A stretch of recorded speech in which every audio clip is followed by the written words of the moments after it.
남현종이었습니다. KBS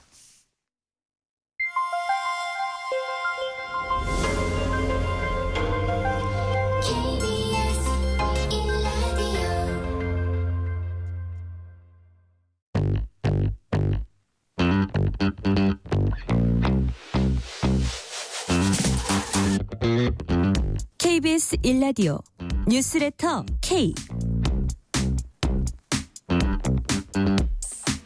안녕하십니까. 뉴스레터 K KBS 김용준 기자입니다. 대통령부터 국민의 뜻을 잘 살피고 받들지 못해 죄송하다.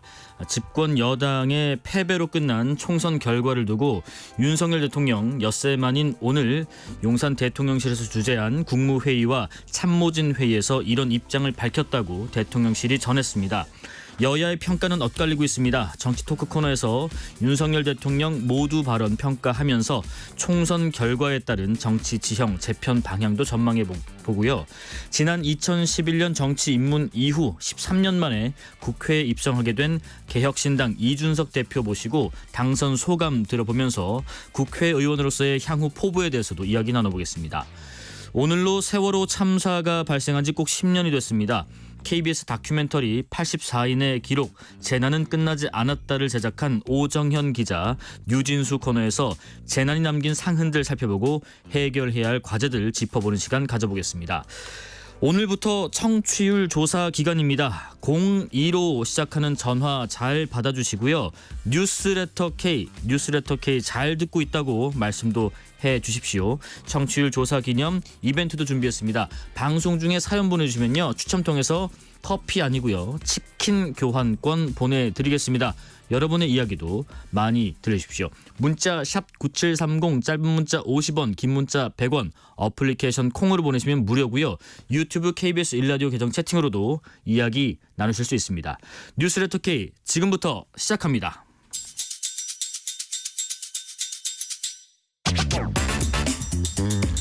오늘 하루 가장 뜨거운 뉴스들만 골랐습니다. 뉴스레터 K 여야 정치 토크 청년 정치인분들과 함께합니다.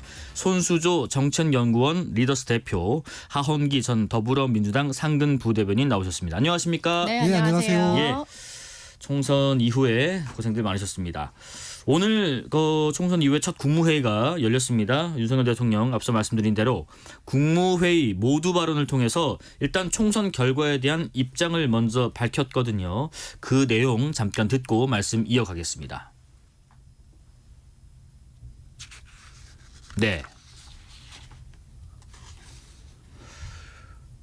네, 윤석열 대통령이 이번 총선을 통해서 나타난 민심을 우리 모두 겸허하게 받아들여야 한다. 또 더 낮은 자세와 유연한 태도로 보다 많이 소통하고 저부터 민심을 경청하겠다. 결국 아무리 국정의 방향이 옳고 또 좋은 정책이 수없이 추진된다고 하도 실제로 국민이 변화를 느끼지 못하면 정부의 역할을 다하지 못한 것이다. 제가 대신 대독해서 읽어드렸습니다. 윤석열 대통령이 총선 이후에 처음으로 육성으로 밝힌 공식 입장인데요. 일단 손수 대표님, 어떤 부분 좀 주목해서 들으셨어요? 네, 집권 여당이 치렀던 이번 총선에서 이제 국민의힘이 108석이라는 정말 이제 참패라고 표현이 되는 그런 결과, 그런 수치를 가지고 왔고, 그래서 이제 책임이 분분한 가운데 대통령의 메시지는 뭐가 나올까 많은 국민들께서 기대를 하고 관심을 갖게 지켜보셨는데요.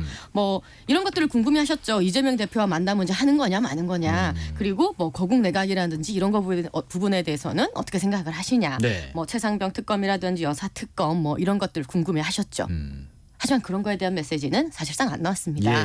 뭐 비공개 회의에서 죄송하다라는 워딩, 그리고 나부터 바뀌겠다, 그리고 야당 대표와의 만남도 충분히 얼마든지 뭐든 하겠다라는 워딩이 나왔다고는 하는데, 사실상 뭔가 똑 부러지는 우리가 대통령의 육성으로 듣고 싶었던 메시지는 사실 듣지는 못했어요. 제일 먼저 무슨 말씀을 좀 듣고 싶으셨어요, 개인적으로는? 개인적으로는요. 저 개인적으로는 조금 더 많이 엎드렸으면 좋겠다라는 생각을 했었어요. 사실상 저희가 여당 입장, 그러니까 국민의힘 입장에서 보수 진영에서 총선을 3연패 한 겁니다. 지금 언제 이겼냐 되돌아가 보면 2012 그 새누리당 천막 당사 시절이었어요. 그 정말 뭐냐면 천막 한방을 치는 그 심정으로까지 가야만 이제 우리가 어느 정도 이렇게 집권할 수 있는 일당이 될 수 있는 수준이었는데 네. 그 정도로 엎드리지 못했으니 개인적으로는 그 정도의 얘기가 나왔으면 했는데 사실상 국민이 바랬던 그 메시지와 지금 대통령이 나왔던 메시지가 사실 주파수가 살짝 안 맞는 느낌은 들어요. 네. 하원기 부대변인 지금 잠깐 언급하신 것처럼 이게 국무회의 모두 발언에는 방금 말씀드린 그런 내용들이 나왔는데 이후에 대통령실 이도훈 홍보수석이 윤 대통령의 추가 입장을 전했습니다. 마무리 발언 그리고 참모회의 중에 국민들께 죄송하다 이런 말씀을 했다고 하고 또 국민들을 위해서라면 뭐든지 하겠다. 국민을 위해서 못할 게 뭐가 있느냐 이렇게 말을 했다고 하면서 또 하나가 대통령인 저부터 잘못했고 앞으로 대통령인 저부터 소통을 더 많이 더 잘 해나가겠다. 회초리 맞으면서 뭘 잘못했고 어떻게 반성해야 할지 찾아나가겠다. 이런 말을 했는데요. 한번 평가를 들어보겠습니다. 좀 이상한 전통이 생긴 것 같아요. 이상한 전통 어떤 전통입니까? 뭐 문재인 정부 때도 보면은 네. 수보회의, 수석보좌관회의에서 나온 대통령 말이 마치 그 대통령이 담화문처럼 막 이렇게 언론에 보도된 적이 많이 있어요. 네. 근데 그건 회의석상에서 참모들한테 하는 얘기잖아요. 대통령이 직접 나와서 국민께 얘기를 해야 되는데 어디 뭐 국무회의, 뭐 수보회의 이런 데서 전원하는 형태로 나오는 게 형식이 과연 적절했느냐라는 네네. 부분이 일단은 있고요. 그다음에 국정 방향이 옳고 뭐 좋은 정책을 추진해도 국민이 변화를 느끼지 못하면은 무의미한 거다 이런 식의 얘기는 불필요한 얘기 같아요. 왕조 국가에서도 심지어 가뭄이 왔을 때면 네. 내가 정성이 없어서 지금 백성들이 힘들다고 머리 풀고 하늘에 빌고 막 그랬는데 네. 이제 여긴 지금 대통령은 선거에서 지금 심판받은 거잖아요, 심지어. 그러면은 사실상 본인이 옳은 정책이나 방향을 추진했는데 국민이 못 느낀 게 아니라 네. 정책과 방향을 국민이 옳지 못하다고 판단했다라고 이제 피드백을 받아야 변화가 있는 건데 불필요한 얘기를 하신 것 같고요. 네네. 그래서 향후에 있는 지금 문제제기 받는 부분들 있지 않습니까? 최상병 특검이라든가 뭐 양평 고속도로든가 이런 부분들에 대해서 네. 이거 문제제기 받는 걸 꼭 야당이랑 싸운다고 생각하지 마시고 국민이 문제제기하는 거라는 정확한 인식이 필요하다라고 생각합니다. 그래서 야당 말씀하셨습니다마는 국무회의 발언에서 야당과의 협치에 대한 메시지도 좀 나올 것으로 기대했는데 구체적인 이야기는 일단은 모두 발언에서는 없었고요. 정부가 할 수 있는 일에 책임을 다하면서 국회와도 긴밀하게 더욱 협력해야 할 것이다. 뭐 뒤에 나중에 이제 또 이도훈 홍보수석이 기자들에게 설명하면서는 좀 여지를 많이 열어놓은 입장은 전했습니다. 이재명 대표와의 만남 가능성 두 분께 좀 여쭤볼게요. 순수 대표님. 그러니까요. 이제 예. 야당과의 대표, 그러니까 이재명 대표가 공식적으로 8번째 요청을 했었다던가요. 네. 이번이 9째 요청이다라고 하는데 예전에 돌이켜 보면은 윤석열 대통령 이제 영수회담은 이제 예전 거다, 뭐 올드 패션이다, 뭐 이런 얘기가 있었잖아요. 그러니까 사실 맞아요. 영수회담이라는 단어는 옛날 예적 얘기죠. 네. 그리고 사실 1야당 대표와 대통령이 1대1로 만나는 것은 사실상 횟수가 점점 줄어들기는 했었어요. 네네. 뭐 이제 문재인 대통령 때나 박근혜 대통령 때나 다자회담을 주로 많이 하셨었죠. 그렇죠. 왜냐하면 아무래도 1대1 회담을 하게 되면 조금 힘든 요구가 있게 되면은 조금 이제 들어드리기가 좀 힘들고 네. 물론 야당 입장에서는 대통령과 1대1 했다는 것은 정치적 유상은 올라가겠지만요. 여러 가지 이유로 다자회담을 많이 했었는데 지금은 사실 선거에서 이렇게 참패한 이유로서는 많은 국민들께서 이제 이재명 대표를 왜 안 만나냐라는 그런 소구점이 있기 때문에 이제는 더 이상은 좀 이제 미루기는 힘든 상황에까지 왔다고 보여지고요. 그러니까 이런 부분이 있었잖아요. 피의자를 네네. 만나야 된다는 그런 부분이 있었는데 이재명 대표 피의자라는 게 이제 온 국민이 다 알아요. 그렇기 때문에 그 부분에 대해서 너무 걱정 마시라. 그리고 쇼라도 하셔라. 필요하다면 쇼라도 하셔가지고 예. 만나가지고 빈손으로 나오셔도 돼요. 예. 그래도 만나는 것 자체에 그 자체의 정치적 메시지가 또 있는 것이잖아요. 그렇기 때문에 불필요하다라고 생각하시더라도 네. 쇼라도 하셔라. 이렇게 말씀드리고 싶네요. 이제는 좀 만날 수밖에 없다라고 보시는 건가요? 근데 저는 예. 이상한 게 원래 만날 수밖에 없는 상황이었거든요. 예. 여서야되니까. 예. 이게 우리가 그냥 그 통치자 말고 회사로 쳐보자고요. 그럼 거래처에 불편한 사람이 있더라도 일이 되게 하기 위해서는 만나야 되잖아요. 예. 만나서 뭔가 일이 되게 만드는 걸 유능함이라고 하잖아요. 직장 상사한테 가서 거기 불편한 사람 있고 이거는 뭐 우리 회사랑 급이 안 맞으니까 뭐 안 되고 이런 얘기 하면은 상사가 뭐라 그러겠어요. 일이 안 되게 하니까 무능하다고 하게 되잖아요. 예. 그래서 대통령이 여소야대 국면에서 야당의 협조를 구하는 건 그냥 본인들의 국정 운영을 위한 정책을 추진하기 위해서 어쩔 수 없는 일이고 네. 근데 핑계로 댔던 피의자 이 부분도 사실 이상한 부분이거든요. 왜냐하면 이종섭 대사도 피의자잖아요. 예. 근데 그 피의자를 뭐 호주 대사로 임명해서 보내기도 했잖아요. 그러면은 앞뒤가 안 맞는 거잖아요. 네네. 야당 대표는 피의자니까 만나지도 못하는데 그 진영에 있었던 본인 진영에 있었던 사람은 피의자인데도 불구하고 중요한 자리로 보내고 네. 앞뒤가 안 맞단 말이죠. 그래서 그런 형식이나 이런 것들을 좀 내려두고 일이 되게 하는 방향이 무엇인지를 고민했으면 좋겠다라고 말씀드립니다. 뭐 더 나아가서 혹시 조국 대표까지도 만나야 한다라고 보실지요? 아니 국민 누구라도 예. 만나면 좋은 거고 조국 대표도 어쨌든 제 3당이 예. 돼 있죠. 그 예. 의석수와 무관하게 국민의 대표자이잖아요. 네. 국민들이 선출해서 민의를 대변해달라고 뽑아놓은 사람이기 때문에 뭐 작은 정당 큰 정당 할 거 없이 야당 대표들 야당에 있는 국회의원들 만나는 건 좋은 일이라고 생각합니다. 예. 9193님 꽃등심보다 귀한 게 바로 민심. 꽃등심 민심. 초심으로 돌아가서 민심을 읽어주세요. 이분 랩하시는 분인가요? 라임이 딱 붙네요.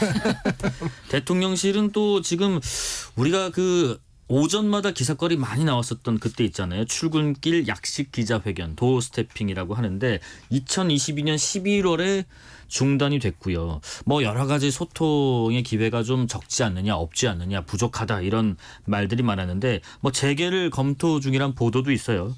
출근길 약식 기자회견 재개 좀 필요하다고 보시는지요, 손수 대표님?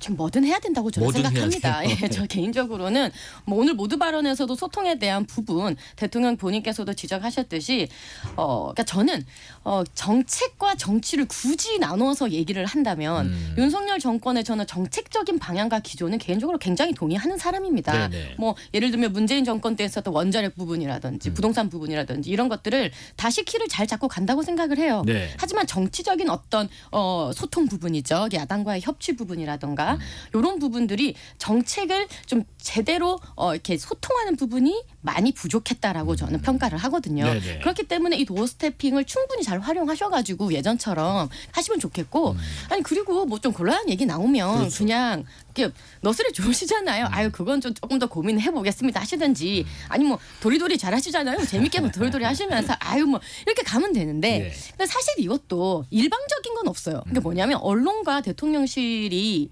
이 도어 스태핑이 왜 중단됐는지 생각해 보면 또 그 한 특정 언론사와의 어떤 그런 불미스러운 사건도 있지 뭐 그것도 않았습니까? 하나의 네. 계기가 됐었죠. 그때 보면은 뭐 대통령실과 이 그 언론사 사이에 최소한의 약속했던 것을 어겼던 부분도 있었고요. 그래서 언론사와의 이 어떤 신뢰를 좀 바탕으로 서로 지켜가면서 어느 정도 그런 소통 부분이 국민들에게 결국 좋은 거니까요. 네네. 이렇게 빨리 저는 재개해서 너무 겁내지 마시고 이때 좀 이렇게 속 시원하게 했으면 좋겠는 게 예전에 그 선거 때 생각해 보면 김건희 여사님 녹취록 그 부분이 있었어요. 네. 여당에서는 엄청 이것을 겁내했거든요. 이거 녹취록 나오면 어떡하냐. 근데 생각해 보세요. 녹취록 나오고 나서요. 오히려 분위기도 좋았어요. 예. 거기서 방구쟁이 뭐 대통령 아저씨도 나오고 막 그랬거든요. 그러니까 너무 그거에 대해서 겁먹다기보다는 네. 이렇게 좀 더 솔직하게 또 내려놓고 도어 스태핑 나서는 게 저는 좋다고 생각합니다. 예. 뭐 도어 스태핑은 사실 너무 대통령의 아침 발언 하나로 그날 모든 정책 방향이 막 정해지고 하는 것들이 혼선을 줄 수 있기 때문에 조금 정제돼서 할 필요가 있겠다라는 차원도 있어서 아마 중단이 되는 요인도 있는데 어쨌든 뭐라도 좀 했으면 좋겠다라는 말씀을 해주셨고요. 그리고 하은기 부대님 지금 대통령실이 일부 조직 개편도 지금 개편도 단행할 방침인 것 같은데 법률 수석실 신설 가능성이 계속 좀 언급이 되고 있더라고요. 이제 민정수석실 같이 민심을 청취하는 조직이 필요하다는 건의와 조언을 많이 듣고 있다. 이런 대통령실 관계자 얘기도 있는데 법률 수석실의 신설에 대해서는 어떤 의견이세요? 잘 모르겠어요. 예. 사실은 이거 조직 개편을 하려면 제2부속실도 좀 만들고 국민들이 요구하는 것들을 묶어가지고 좀 신중하게 진행하는 게 좋을 것 같다는 생각이 들고요. 예. 근데 민정수석실 없애고 제2부속실 없애고 이제 와서 이제 뭔가를 복원하는 과정에서 이런 핑계처럼 느껴진다는 생각이 조금 듭니다. 네. 근데 법률수석실 말고 원래 민정수석실에 있었던 주요한 기능 중 하나가 대통령 친인척들 뭐 비리라든가 뭐 이런 것들 감시하는 기능도 있었던 거잖아요. 네네. 그래서 사실상 이렇게 할 바에는 민정수석실을 살리고 야당에서 문제 제기하는 장모 문제라든가 김건희 여사 문제라든가 이런 것들도 좀 전향적으로 수용을 하면서 네. 하는 게 더 좋지 않나 싶어요. 방금 말씀하신 도어 스태핑도 마찬가지인데 저는 문재인 정부에서 기자회견 워낙 안 했기 때문에 도어 스태핑 초기에 했을 때 긍정적으로 평가했거든요. 네네. 근데 앵커께서 말씀해 주신 대로 했더니만 대통령이 아침 발언 때문에 모든 현안들이 거기 블랙홀처럼 빨려 들어가서 이제 멈췄다는 것도 있잖아요. 예. 그럼 살리더라도 한 달에 한 번 기자회견을 한다든가 뭔가 업그레이드되는 모습을 보이는 게 뭐 좋잖아요. 매일 하는 게 아니어도. 네, 언론인들에 대해서는 지금 언론인들 힘들어하는 분도 많은데 그냥 좀 자유롭게 내버려 두고 예. 본인들이 메시지를 정제해서 한 달에 한 번, 일주일에 한 번 하는 방법을 고민한다든가 변화된 기조를 보여야 하는데 너무 땜빵식으로 하는 건 또 별로지 않나라는 생각입니다. 6364님, 정치인들 모두 국민의 소리를 귀 담아 잘 듣고 협상을 통해 국민을 위한 참 정치 기대해봅니다. 이런 문자 상당히 많이 비슷한 게 오는데 사실 참 기본적인 바람인데 계속 올 수밖에 없는 이유가 있는 것 같습니다. 국무총리 인선 관련해서도 여쭤볼게요. 야당도 동의할 수 있는 파격, 통합형 인사. 정치권에서 계속 주목을 하고 또 주문을 하는데 뭐 유승민 전 의원이랄지 김부겸 전 총리랄지 이런 분들이 본인의 의사와는 상관없이 일단은 거론은 되고 있고요. 심평 변호사가 그런 얘기했습니다. 김 전 총리가 당의 허락을 받아서 가라고 하면 제가 갈 수 있지 않나 이런 말씀을 한 적이 있다고 그랬지만은 즉각 김 전 총리 측에서 불쾌하다 입장에서 변한 것은 없다 이런 얘기도 했는데요. 파격적인 총리 인선 이 현실적으로 가능한 부분이 있을지 그렇다면 어떤 분이 떠오를까 궁금합니다. 손수 대표님. 글쎄요. 야당에서 지금 하마평에 오르는 분들을 비롯해서 네. 어느 정도 좀 통합적이다, 전향적이다라고 평가받는 분들을 인선하기는 글쎄요. 현실적으로 좀 어렵지 않을까. 또 저는 좀 이렇게. 정치력이 있는 분이 와야 된다는 얘기도 있고요. 예, 이게 현실적으로 좀 어렵지 않을까 이렇게 판단을 하고 있어요. 그러니까 사실 그것이 될 거였으면 선거 때 됐었을 거다 이렇게 생각을 하거든요. 네네. 근데 선거 전에서 사실 대통령실은 이 정도의 결과는 예상하고 있었다고 보거든요. 그럼에도 불구하고 어떤 전향적인 그런 움직임이 없었는데 지금에 와서 그런 인선을 할까요? 저는 현실적으로 좀 어렵지 않을까 네, 이렇게 봅니다. 네네. 하원기 부대님 지금 고민정 의원께서요. 총리를 하려는 여당 인사들이 거의 없을 거다. 뭐 이런 얘기했는데 정말 그럴까요?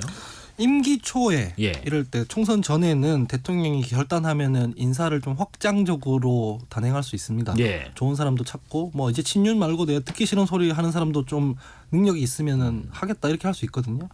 근데 지금 선거 끝나고 나서 대통령의 힘이 좀 빠지고 그다음에 부정평가율이 높고 그다음에 국회에서도 구성이 별로 불리해질 때는 예. 좋은 사람들이 잘 안 들어가려고 해요.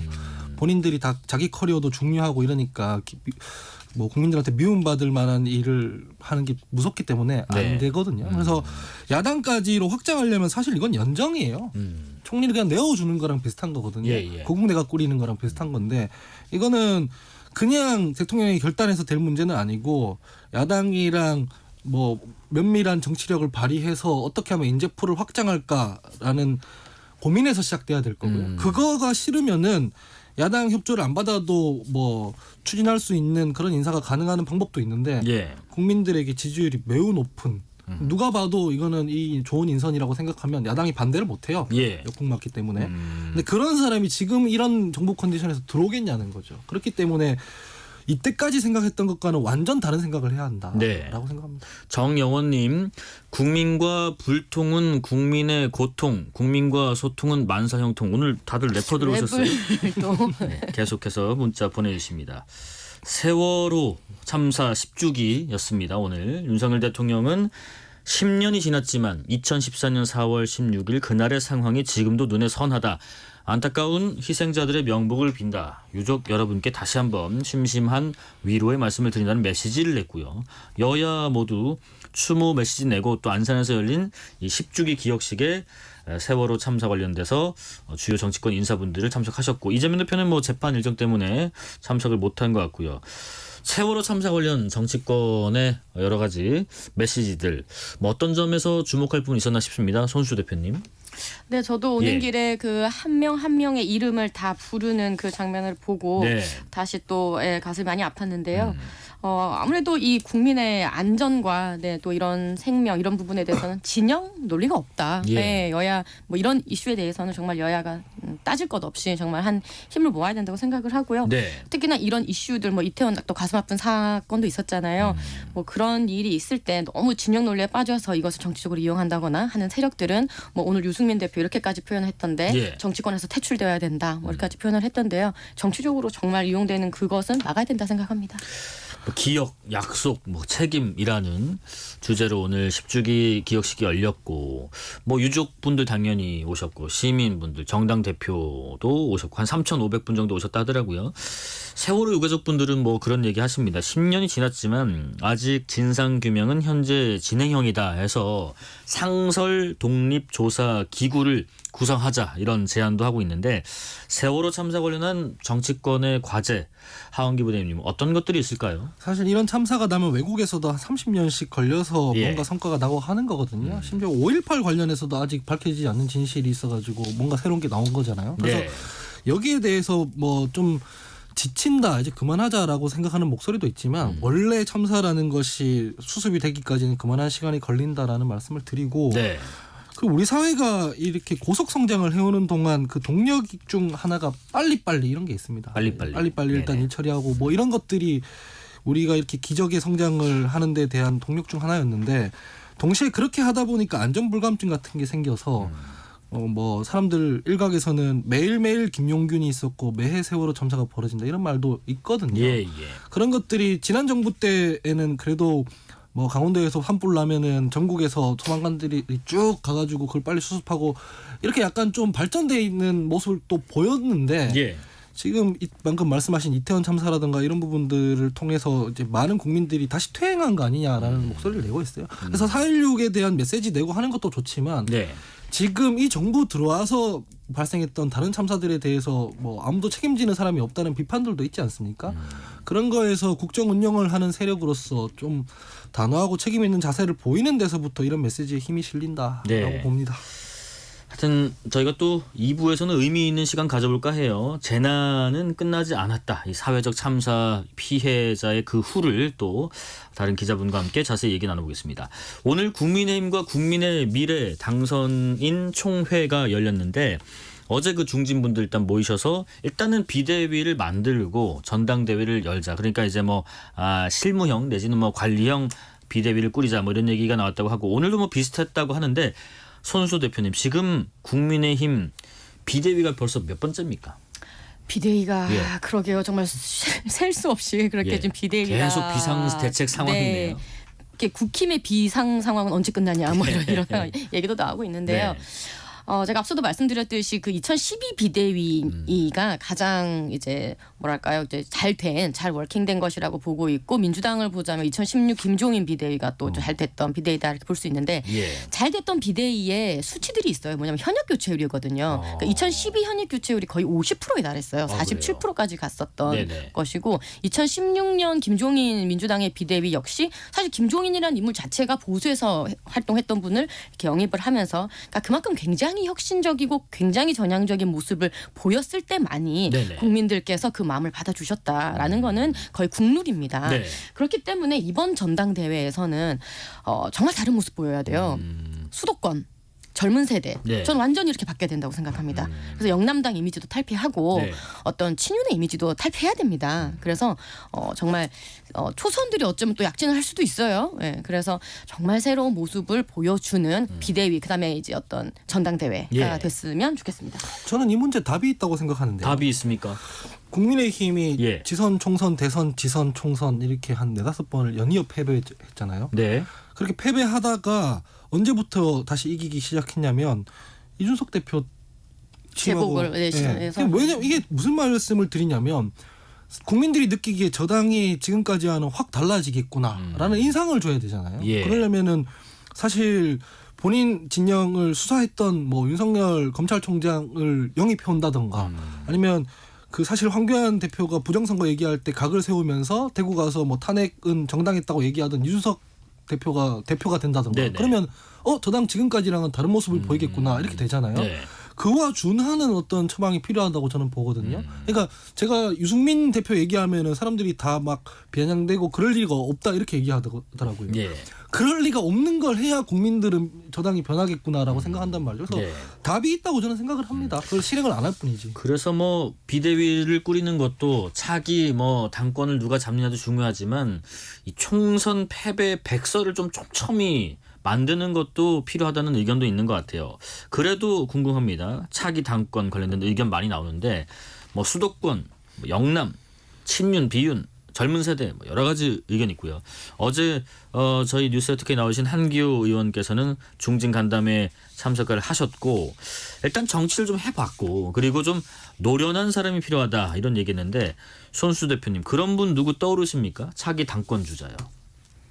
저는 안철수, 김재섭 가장 유력하다 생각합니다. 안철수, 김재섭 두 분이요. 콕 네. 찍으셨네요. 네, 왜냐면은 예. 사실상 기존에 뭐 더 훌륭하신 분도 많죠. 나경원 대표님이라든지 뭐 권성동 의원님도 계시고 뭐 많은 중진 의원님들 계시지만 하은기 의원님 말씀하셨듯이 조금 더 이제 확 변하는 모습이 보이려면 이 지난 그 김기현 대표님이 하셨던 전당대 떠올려 보면 아무 일도 하지 않으면 아무것도 들으지 않는다는 그 사태가 있었잖아요. 예. 그러니까 그만큼 어떻게 보면은 다른 목소리를 냈던 분 네. 그리고 김재섭이라는 어떤 험지에서 다시 정말 생환해 온 네. 그런 젊은 세대 예. 이런 분들이 저는 전면에 나서주는 것이 저는 정말 필요하다고 생각합니다. 안철수 의원께서 당권을 잡으시면 확 달라진 모습이 느껴지는 건가요? 그리고 또 우리가 의료개혁이라는 또 아젠다도 있잖아요. 예, 예. 또 안철수 의원님 의사 출신이시고 좋잖아요. 네. 예, 예. 그리고 또 뭐랄까요. 늘 같은 목소리를 내는 것처럼 보여지면요. 그러니까 네. 한교 의원님처럼 노련한 거 너무 중요합니다. 하지만 그게 내부의 시선이라는 거예요. 네. 국민들께서 바라보시는 외부의 시선에서 뭔가 우리가 대응을 해줘야 돼요. 이게 주파수가 이렇게 맞아야 되는 거거든요. 네. 그렇기 때문에 저는 그런 시선에서는 조금 더 다른 모습이었으면 좋겠다 하는 거죠. 차기 당권 지금 안철수, 김재섭 두 분을 언급하셨는데요. 김재섭 당선자 저 개인적으로야 가까운 사이고 예. 저도 당은 다르지만은 네. 괜찮은 정치인이라고 생각하는데 차기 당권에서는 별로 어울리지 않아요. 그래요? 본인도 안 할 것 같고요. 네네. 제가 말씀드리는 건 아까 전에 이준석 대표 건인데 그건 야당일 때 조금 지지받지 못했던 세대에 접근하기 위해서 딱 올리는 처방이었다면 네네. 지금 여당이잖아요. 네. 핵심은 경제, 안보 뭐 이런 것들이지 않습니까? 그러면은 경제, 안보, 국정 방향을 틀어버릴 수 있는 사람들, 그 전문성이 있는 사람들을 찾아야 된다고 저는 생각을 하고 예. 그렇게 치면 이제 안철수 대표도 괜찮은 카드일 수 있죠. 근데 아까 제가 유승민 대표를 말했던 이유는 네네. 지금의 국정 운영 기조랑 실제로 선명하게 변화를 보여줄 수 있으면서 경제 통이기도 하고 예. 안보 얘기 많이 하고 뭐 최상병 문제 이런 문제들에 대해서 조금 더 국민 시각에 맞게끔 대응을 할 테고 그래서 변화를 보여주면서 경제 운영 방향 이런 것들도 영향을 끼칠 수 있는 사람으로 하는 게 더 낫지 않나 이렇게 저는 봅니다. 네. 이 질문 좀 먼저 드려볼게요. 그러면은 민주당의 차기 당권 구도는 어떻게 흘러갈까? 뭐 당장 5월에 원내대표, 8월에 전당대회 앞두고 있는데 지금 정성호 의원이요. 이재명 대표의 당대표 연임 뭐 나쁜 카드는 아니다 하는데 동의하십니까? 뭐 예. 민주당 입장에서는 이미 승리했기 때문에 나쁜 카드가 아닐 수 있는데 예. 그게 이재명 대표 개인에게 나쁜 카드가 아닐지는 따져봐야 될 네. 문제예요. 지금 총선 이 시점을 지난번 총선에 대입하면 2020년 총선이죠. 네네. 그때 더불어민주당이 180석을 했고 지지율이 한 40%를 넘나들던 대세 후보가 이낙연 대표였거든요. 예. 근데 딱 1, 2년 지나고 나서 지지율이 물거품처럼 녹아버리잖아요. 왜냐하면은 당대표의 롤이랑 대권주자의 운신의 폭이 달라요. 당대표는 이를테면은 뭐 서울시장, 부산시장 보궐선거가 열렸다. 예. 그러면은 당의 이익에 따라 움직여야 되는 거죠. 그러니까 후보를 내야 되는 겁니다. 네. 근데 대권주자는 중도층의 민심을 당겨와야 되잖아요. 예, 예. 그런 선택을 하는 당을 내부 비판한다고 쓴소리도 해야 돼요. 충돌한단 말이죠. 예. 대선 주자로서의 롤을 당대표의 역할을 수행하다 보면 깎아 먹을 수가 있거든요. 그래서 당권을 잡은 사람이 대권까지 나가는 거에 대한 한계가 있기 때문에 과연 이재명 대표께서 대선에 출마하려고 한다면 다음 당대표를 하는 것이 유리한지 불리한지는 본인이 한번 따져볼 필요가 있지 않나 싶고 고민을 아마 그런 고민을 할 거라고 봅니다. 손수 대표님 지금 홍준표 시장께서요. 이 여당 총선 패배에 대해서 한동훈 전 비대위원장 책임론을 되게 강하게 얘기하시는데 다시는 우리 당에 얼씬거리지 마라 뭐 이런 글을 올렸다가 삭제하는 일도 있었고요. 김경률 전 비대위원하고도 설전을 벌이기도 했는데 홍 시장께서 이렇게 한동훈 전 비대위원장 연일 강한 어조로 비판하는 이유 뭐라고 생각하세요? 결국은 대권 각세우기 하고 계시는 대권 거다라고 각세우기요. 생각이 돼요. 결국은 지금 대권의 시간은 각자의 후보들에게 지금 이미 시작이 됐다고 저는 보고 있거든요. 예. 그래서 아까 말씀하셨듯이 당권 주자가 대권 주자로까지 이어지는 것이 그렇게 이렇게 자연스럽게 흘러갔던 적이 별로 없어요. 그래서 사실 또 이 정치권 안에서는 지금 당권은 별 실익이 없다 이런 얘기가 나오고 있거든요. 네네. 그러니까 대권 주자분들이 지금 당권은 별로 안 하려고 하세요. 오히려. 그러니까 그런 것처럼 어떤 대권 주자들의 이제 이슈들이 계속 나와야 되고 손흔들기 하는 시간이 지금 있는데 홍준표 시장님께서는 결국 그 손흔들기를 하고 있는 것 같고 때 아닌 좀 개 논란이 예. 서로 지금 이러고 있는데 굉장히 눈살 찌푸러지게 하는 거죠. 예. 예. 그래서 지금 너무 남 탓 그만하세요. 지금 우리가 남 탓할 때가 아니에요. 네. 자성의 목소리가 나와야 되는 이때에 뭐 자꾸 남 탓하고 그러고 있습니까? 예. 예. 속상합니다. 하은기 부대변님, 네. 조국혁신당이 어제부터 그 봉하마을에서 1박 2일간 당선인 워크숍을 진행했는데 오늘 그런 다짐을 했더라고요. 국회 회기 중에 골프, 국내선 항공의 비즈니스 탑승, 또 주식 신규 투자, 코인 보유 금지하자 이렇게 결의를 했는데 네. 여기에 대해서는 어떤 의미를 갖고 있다고 보세요? 뭐 나쁘지 않은데요. 예. 뭐 좋은 결의라고 생각하는데 예. 이 국회 회기 중에 골프 치면 안 된다는 건 너무 당연한 것이고 예. 코인 이거 하다가 정신 팔면 안 된다는 것도 당연한 것이고 예. 주식은 이미 규정으로 딱 돼 있어서 업무 윤관성이 있으면 백지 신탁해야 되는 것이고 뭐 그런 거잖아요. 예. 그래서 하나만 하는 얘기라고 저는 예. 생각을 했거든요. 예. 그러니까 국민들이 방금 원하는 게 있을 거예요. 조국혁신당이든 뭐 야당이든 여당이든 네. 그런 거를 잘 탐지해서 메시지로 정확하게 얘기하는 게 더 낫지 않나라는 생각이 드는데 그렇다고 비판할 건 아니니까요. 그냥 그랬다라고 말씀드립니다. 알겠습니다. 여기까지 말씀 듣겠습니다. 지금까지 손수조 정책연구원 리더스 대표, 하헌기 더불어민주당 전 상근 부대변인이었습니다. 고맙습니다. 감사합니다. 실시간 교통정보 알아보겠습니다. 교통정보센터 유하영 리포터 나와주세요. 네, 이 시각 교통정보입니다. 서울 시내에서는 퇴근길 정체가 많이 길어졌습니다. 강변북로 일산 방향 동호대교에서 가양대교까지 정체고요. 올림픽대로 공항 쪽으로 성수대교에서 가양대교까지 막히고 50분 정도 걸립니다. 고속도로는 수도권 제1순환고속도로 판교에서 구리 방향, 광암터널에서 남양주까지 막히고요. 상일 부근 4차로에서 사고 났습니다. 경기 서쪽은 일산에서 판교 방향, 김포 요금소에서 송내까지 정체고요. 경부고속도로 서울 쪽으론 경기권에서만 20km 막히는데 동탄 분기점과 수원을 앞두고 속도 떨어집니다. 중부 내륙고속도로 양평 쪽으로 감곡 부근 사고는 처리됐지만 사고 여파로 정체 남아 있습니다. 평택 시흥고속도로 시흥 쪽으론 마도 분기점에서 송산 마도까지 정체입니다. KBS 교통정보센터였습니다. 퇴근길 당신과 함께 읽는 세상 이야기 KBS 1라디오 뉴스레터 K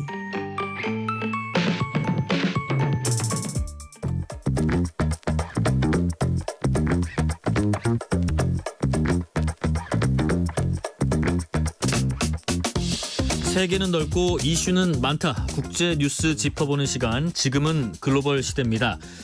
지난 주말 이란이 이스라엘에 드론과 또 미사일 공격을 감행했습니다. 이달 초에 있었던 자국 영사관 폭격에 대한 보복이 명분이었다고 하던데요.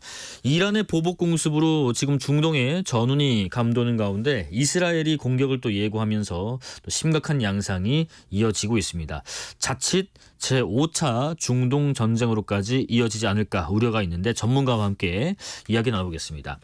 주 이스라엘 대사와 주 팔레스타인 대표를 역임하신 마영삼 전 대사 모셨습니다. 안녕하십니까? 네, 안녕하세요. 네, 이스라엘이랑 지금 팔레스타인에 계셨던 게 언제였는지 또 지금도 현지와 좀 이렇게 연락을 받고 계신지 궁금하네요. 네, 제가 주 팔레스타인 대표를 한 게 2005년에서 2006년이었고요. 2006년, 네. 그리고 주 이스라엘 대사를 한 것이 2008년에서 11년입니다. 그러니까 지금부터는 좀 오래 시간이 지났는 것 같은데 네네. 저기 현지에 연락이 잘 닿고 있습니다. 예. 뭐 오늘도 제가 그 양쪽에 있는 친지들하고 옛날 이제 같이 일하던 친구들하고 같이 얘기를 나누었습니다. 네. 그럼 무슨 말씀하시는 거예요? 특히나 또 이스라엘에 계신 분들이 어떤 상황이신지도 궁금한데요. 네. 지금 이스라엘은 이제 가자에서 전쟁을 몇 대 하고 있었고, 네네. 그리고 그게 계속 진행되는 가운데서 지금 이란하고 지금 이제 대립을 하고 있는 상황이죠. 네. 4월 13일 날 지난 주말에 이란에서 이스라엘 이제 본토를 향해서 네. 미사일 드론 공격을 했으니까요.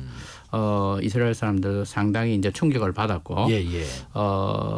그렇지만은 그게 이제 몇 시간 만에 또 방공 경보가 해제되었지 않습니까? 이스라엘 사람들은 이러한 위기에 상당히 익숙해져 있습니다. 그래서 오늘 제가 연락을 했던 네. 그 친구도 네. 방금 자기는 바깥에서 조깅하고 들어왔다 이렇게 얘기를 합니다. 네네네. 그렇지만은 또 위급 상황에서 조기 경보가 울리면은 또 일제히 각 집집마다 방공호가 다 있습니다. 그걸로 또 들어갑니다. 네. 뭐 우리와 상황은 좀 다르지만 이스라엘도 굉장히 이런 군사적인 측면이나 또 안보적인 측면에서 평소에도 되게 상시적인 그 대비가 상당히 잘 꾸려진 나라로 알려져 있지요. 지난 13일 밤에 말씀하신 것처럼 이란에 이스라엘 공습이 있고 나서 어제 또 이스라엘에서 뭐 전면전을 유발하지 않는 선에서 고통스러운 보복을 할 것이다. 이런 보도도 나왔던데 그러면 이스라엘이 어떻게 하겠다는 뜻으로 해석하면 될까요? 네. 그러니까 지금 현재 이스라엘이 할 수 있는 이 선택지는 이제 세 가지로 보면 되겠습니다. 하나는 전면전을 불사하고 공격을 하겠다라는 거고, 하나는 적당한 선에서 우리가 공격을 하더라도 적당한 선에서 제한적으로 하겠다. 세 번째는 안 하고 그만두겠다. 저는 이 세 가지가 다 가능성이 있다고 봅니다. 그런데 그 중에서 그럼 가장 가능성이 높은 것은 어느 것이냐 할 때 저는 생각에 두 번째 거로 생각이 됩니다. 공격을 적당한 선에서 하겠다. 네. 그것은 지금 현재 공격이 있고 나서 어저께 이스라엘의 대통령이 그런 이제 비슷한 언급을 했습니다. 우리는 반드시 여기에 대해서 보복할 것이다. 그러나 선을 넘지 않을 것이다라는 이제 얘기를 했습니다. 그런데 만약의 경우 세 번째 선택지로서 공격을 안 할 수도 있습니다. 그거는 물론 미국의 압력도 있겠지만은 사실상 이번에 요격에서 99%를 이제 성공적으로 요격시켰다는 거 아닙니까? 그러니까 이스라엘은 공격을 하지 않더라도 이미 이제 체면은 다 살려놓은 상황이 아닐까 그렇게 생각을 합니다. 그래서 이 세 가지 선택지인데 뭐 첫 번째 선택지로 전면전으로 가겠다. 그것은 제가 보기에는 상당히 어렵지 않을까. 왜냐하면은 미국의 압력 그리고 국제사회의 여론 이런 걸 다 또 감안을 해야 될 겁니다.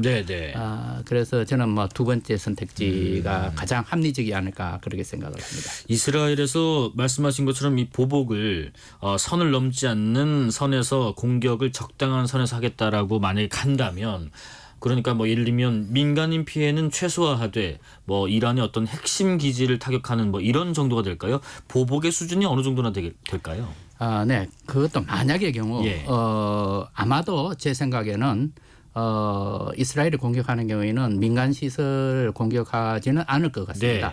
그러니까 군사 시설을 할 것 같은데 그 군사 시설이라 할지라도 그야말로 매우 위험하고 매우 중요한 시설이 있고 웬만한 군사 시설이 있을 겁니다. 아마 치명적인 타격을 주는 그런 시설이라고 한다면은 그거는 그냥 5차 중동전을 생각을 해야 될 그런 상황입니다. 그래서 그것까지는 가지 않을 거라고 보고 일정한 군사 시설은 가능하다고 보고 또 한 가지 옵션으로서는 구태여 이란 내에 시설을 생각해야 될까?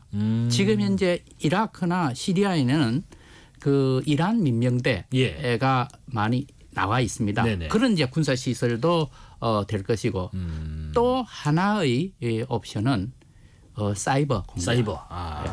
왜냐하면 이거는 뭐 육안으로 보기에는 시원하지 않을지 몰라도 실제로 데미지 주는 거는 매우 심각한 사회 질서에 혼란을 줄 수 있잖아요. 그렇습니다. 그렇기 때문에 그 가능성도 있습니다. 그래서 여러 가지 선택지가 있는데 그중에서 제가 보기에는 그렇게 심각하지 않은 치명적인 군사시설은 아닌 부분으로 나가지 않을까 생각을 합니다. 미국은요. 바이든 정부에서 어떠한 반격에도 반대하고 또 미군은 이란 공격에 가담하지 않겠다라고 밝혔는데 이렇게 신호를 줌에도 불구하고 혹은 만류를 함에도 불구하고 이스라엘에서 보복을 선언한 이유는 우리가 어떻게 해석하면 될까요? 네. 하마스 전쟁이 일어난 후부터 예. 이란은 매우 신중한 입장을 채워왔습니다. 네네. 비록 시아 벨트 그러니까 저항의 축이라고 해서 레바논 남부에 있는 헤즈볼라 그리고 북예멘에 있는 후티 반군 네. 또 시리아 이라크에 있는 이란의 민병대 네네. 이를 통해서 이제 간접적으로 지원을 많이 해왔죠. 그러나 이란 자체가 직접적으로 개입하지 않았습니다. 예. 굉장히 조심스러운 행보였고 미국도 그렇게 하기 위해서 굉장히 많은 노력을 기울였고 전쟁 초기에 항공모함 2대를 그 지중해 파견하고 하는 것도 바로 그런 차원에서 볼 수가 있을 것 같습니다. 네네. 그런데 4월 1일 시리아에 있는 이란의 영사관이 이제 공격을 당했습니다. 그렇습니다. 그것은 해외 공간이라고 하는 것은 외교적인 지휘법권을 누리고 있습니다. 예예. 그리고 그것은 그 이란의 영토라고 간주할 수가 그렇죠. 있습니다. 예. 그러면은 이란의 영토를 공격을 했는데 우리가 가만히 그냥 당하고만 있어 그것은 아마 이란으로서도 도저히 받아들일 수 없는 상황일 겁니다. 네네. 이란은 지금 중동에서도 하나의 큰 파워를 형성을 하고 있습니다. 네. 그리고 시아의 주도국입니다.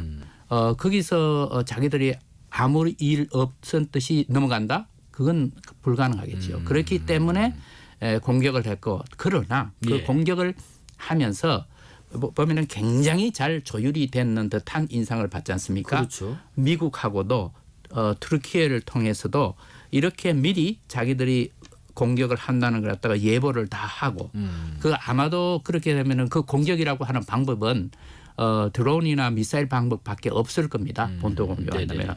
그러니까 이미 조율된 상태에서 매우 제한적으로 한 겁니다. 그래서 어쩔 수 없이 공격은 하지만 예. 제한적으로 했다. 이렇게 해석을 하는 것이 타당하지 않을까 생각합니다. 그렇게 그 약간 물밑 접촉으로 이렇게 미리 예고를 하고 이른바 뭐 약속대련 비슷하게 이렇게 먼저 접촉을 하는 그 이유는 뭐예요? 이란으로서도 예. 이스라엘과 직접적인 대결 그러니까 전면전 예. 이렇게 상황까지 가지를 원치를 않는 상황이죠. 아. 왜냐하면은 예. 사실상 지금 현재 하마스 전쟁 그리고 이스라엘하고 관계 이 문제는 이란의 입장에서 볼 때 부차적인 문제라고 생각할 수가 있습니다. 그럼 더 급한 문제가 뭐가 있느냐? 예. 지금 현재 이란의 핵 개발 문제 때문에 국제사회로부터 경제 제재를 받고 있는데 그렇죠. 이게 벌써 상당히 오래됐습니다. 네. 오래되니까 그것이 국내 경제에 어마어마한 영향을 미쳐갖고 국민들의 그 지지도가 완전히 이반이 되고 있는 겁니다. 네네. 그래서 우선 국내 이 민심을 다독거려야 되는 더 큰 이슈가 있습니다. 아. 예.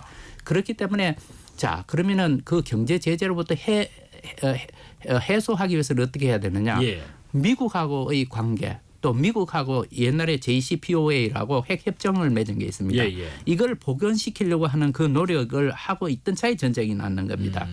그래서 이런 문제에 대해서 더 집중을 해야 되고 미국하고의 관계에 있어서 앞으로 더 악화되지 않도록 관리해 나가야 되는 측면이 있습니다. 네네. 지금 뭐 공격 규모 보니까요. 드론이 뭐 185대, 순항 미사일이 36기, 지대지 미사일도 뭐 110기 정도 된다고 하던데 이 정도면 상당히 대규모 공습인데요. 그런데 이스라엘에서 아까 말씀하신 것처럼 90% 내지는 뭐 99%까지 요격에 성공했고 큰 피해가 없다. 물론 일부 사상자가 나오긴 했습니다만은 이게 지금 이스라엘의 그 유명한 아이언돔 그 촘촘한 요격 방어 체계를 말하는 거죠. 이 덕분이라고 보면 될지 아니면 어떤 이스라엘뿐만 아니라 연합 방어 태세가 적중한 건지 궁금하네요. 제가 보기에는 복합적입니다. 예. 우선 준비할 시간이 꽤 있었습니다. 예. 이란이 이미 공격하겠다라고 예고를 했지 않습니까? 예. 그리고 드론이 이란으로부터 이스라엘까지 날아오기에는 그 거리가 2,000km입니다. 예. 자, 2,000km가 날아오는데 더 걸리는 게 6시간입니다. 그러니까 6시간 동안 날아올 때는 이미 탐지가 다 되는 겁니다. 네. 그리고 크루즈 미사일 같은 경우에는 2시간 걸립니다. 네네. 그리고 탄도 미사일은 15분 걸립니다. 그러니까 15분 정도의 시간이라고 하면은 이스라엘이 15분 정도의 방어 시스템을 이미 구축해 있는 그런 나라입니다. 네네. 이스라엘의 그 미사일 방어 시스템은 5중으로 되어 있습니다. 에로 3부터 시작해서 아이언돔까지 있거든요. 네네. 그게 굉장히 유효하죠. 그런데 이게 제대로 작동하기 위해서는 새틀라이트, 인공위성의 또 정보를 그대로 다 이제 받아야 되고 네. 또 이번에 경우에 보면은 미국이라든가 영국이라든가 여기에서 해군 함정을 보내가 거기서도 이미 작전 같이 수행을 했습니다. 네네. 그 상당수의 드론이나 미사일을 갖다가 요격을 했죠. 요르단, 예. 아랍 국가 중에 요르단도 참여를 했습니다. 자, 이런 상황이고 보면은 여러 가지 변수가 다 저는 합쳐진 것이 아니냐 이렇게 생각되는데 네네. 물론 아이언돔 굉장히 위력적입니다. 예. 그러나 아이언돔뿐만 아니라 다른 미사일 체제도 상당히 촘촘하게 되어 있습니다. 그래서 제가 보기에는 그 먼 거리에서 미사일을 쏜다, 드론을 보낸다 이렇게 할 때 충분히 이스라엘로서는 충분한 시간을 갖고 대비한 것이 아닌가 이렇게 네네. 생각을 합니다. 뭐 다층 또 복합 방어 요격 체계가 동시에 가동했다라고 좀 이해를 해보겠습니다. 가자 전쟁이 지금 뭐 장기화되면서요, 미국 등 국제사회가 이스라엘과 좀 거리를 두는 모양새인 것 같은데 전반적으로 그러니까 확전을 좀 경계하는 것 같고요. 그런데 이란 공습이 있던 다음 날인 14일에 안보리 긴급 회의가 열렸더라고요. 근데 여기서 한 목소리가 안 나왔다고 하던데 그 이유가 있나요? 네, 안보리에서는 예. 지금 이제 상임 이사국 체제죠. 5개의 상임 이사국 그리고 비상임 이사국이 예. 10개. 우리나라도 이제 비상임 이사국에 들어가 포함돼 있습니다. 있죠. 그런데 이 5개의 상임 이사국은 비토권을 갖고 있습니다. 그렇기 때문에 중요한 결정, 중요한 결의안에 비토권을 행사하면 통과가 안 됩니다. 네. 그리고 이 5개의 국가의 면면을 볼 때 미국, 영국, 프랑스 같은 경우에는 상당히 코디네이션이 잘 되고 있죠. 서로 협조 체제가 잘 이루어지고 있습니다. 네네. 그러나 똑같은 이슈에 있어서 러시아가 어떻게 이 반응을 할지 하는 것은 조금 다릅니다. 다른 문제네요. 예, 예를 들어서 지금 러시아로서는 예. 당장 우크라이나 전쟁을 지금 수행을 하고 있습니다. 그렇죠. 그 가운데서 도움을 받은 나라 이란이 도움을 줬습니다. 이란의 그 드론이 예. 러시아에 지금 현재 지원을 해서 러시아가 우크라이나전에 사용을 하고 있다는 겁니다. 자, 그렇다면은 안보리에서 러시아의 입장은 무엇이겠습니까? 예. 그러니까 안보리에서 지금 회의를 하는데 러시아가 이 책임이 이스라엘한테 있다 또는 미국 또는 서방 진영에 있다는 얘기를 이미 하고 있습니다. 예. 그처럼 안보리에서는 통일된 의견을 받아서 그것에 중요한 결정을 내리기가 매우 어렵습니다. 그렇겠네요. 네. 과거의 그 4차 중동 전쟁 당시를 떠올려 보면 오일 쇼크가 있었거든요. 이번에 만약에 중동에서 확전이 된다면 전 세계에 미칠 영향은 어떤 것들이 있을까 또 우려가 됩니다. 네, 우리 경제의 예. 가장 지금 현재 중요한 이슈가 되겠지요. 네. 만약의 경우 5차 중동전까지 확전이 된다 이렇게 하면은 당장에 이란이 할 수 있는 것은 호르무즈 해협을 그냥 봉쇄를 하는 조치일 겁니다. 예. 그렇게 되면은 호르무즈 해협을 통과해서 나가는 이 석유하고 가스가 전 세계 물량의 약 20%입니다. 네네. 그런데 더 중요한 것은 우리나라의 경우에는 거기가 호르무즈 해협이라는 데가 사우디, UAE, 카타르가 있고 또 맞은편에는 이란, 이라크가 있는 데입니다. 우리는 약 70%의 물량을 거기서 가지고 오는 겁니다. 그러니까 우리 경제에 미치는 영향이 훨씬 더 큽니다. 예. 거기 한 가지가 있고 예. 또 한 가지는 홍해 쪽이 이미 예멘 후티 반군이 이미 거기서 상선을 납포를 하고 이런 문제가 계속 있었지 않습니까? 그렇습니다. 그렇게 되면 홍해도 이제 봉쇄가 될 겁니다. 그러면은 지금 중동하고 유럽 간의 무역 그리고 수출하는 것이 다 수에즈 운하를 통과하지 못하고 희망봉을 거쳐서 아프리카 대륙을 회항을 해야 되는 겁니다. 그러면은 그게 9,000km가 더 길어지는 겁니다. 굉장히 많은 물류 비용과 뭐 부대 기타 비용들 보험료도 어마어마하게 올라가더라고요. 더더군다나 심한 것은 용선 비용. 용선 배가 없습니다. 네네. 보통 배는 한 2년 전, 3년 전에 용선 계약을 체결을 합니다. 예. 그렇기 때문에 이 물류 비용도 엄청나고 그러니까 우리 경제에 미치는 영향은 매우 큽니다. 지금 우리가 가장 어려운 부분이 뭐냐 하면은 지금 인플레이션이지 않습니까? 물가인데 이게 석유라고 하는 것은 모든 물가의 가장 기초적인 산정이 되는 것이니까 매우 어려운 상황이 아닌가. 네네. 그래서 지금 현재 우리 정부에서도 많은 대책을 지금 세우고 있습니다. 그럼에도 불구하고, 그럼에도 불구하고 이게 그렇게 중동전 5차 중동전까지 확전되는 것은 피해야 된다는 그런 생각이 니다. 하여튼 말씀하신 것처럼 이번 사안이 특히 다른 나라도 마찬가지로 우리나라 경제에 직접적인 영향을 미칠 수 있는 부분이 있고 그러다 보니까 우리 정부도 이란의 이스라엘 공격에 대해서 강력히 규탄하는 성명을 냈고요. 앞으로도 어떤 입장을 좀 취해서 좀 지혜롭게 국제사회에서 헤쳐나갈지 좀 지켜보겠습니다. 여기까지 말씀 듣겠습니다. 지금까지 마영삼 전 이스라엘 대사였습니다. 고맙습니다. 네, 감사합니다. 6시에 2부 이어가겠습니다.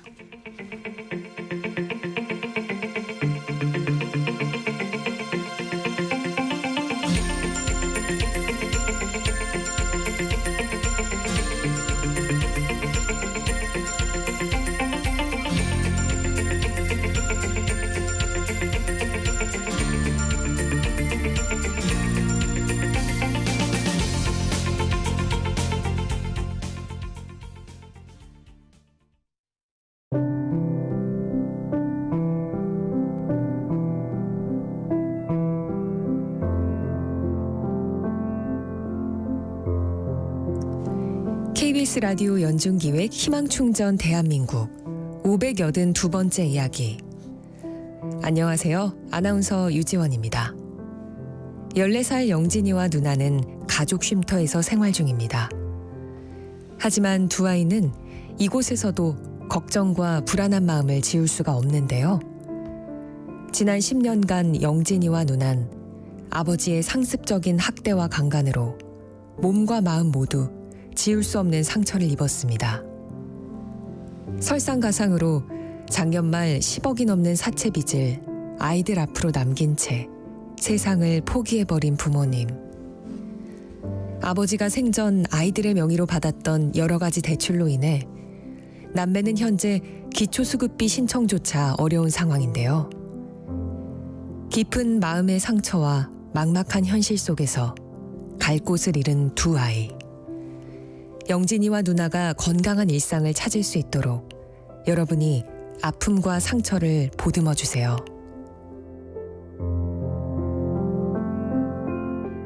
여러분의 따뜻한 손길이 희망의 빛이 됩니다. ARS 060-700-1580 060-700-1580 한 통화 3,000원으로 희망을 선물해 주세요. KBS 라디오 연중기획 희망충전 대한민국은 초록우산 어린이재단, 인탑스 주식회사, 그리고 청취자 여러분과 함께합니다. ARS 060-700-1580 한 통화 3,000원입니다.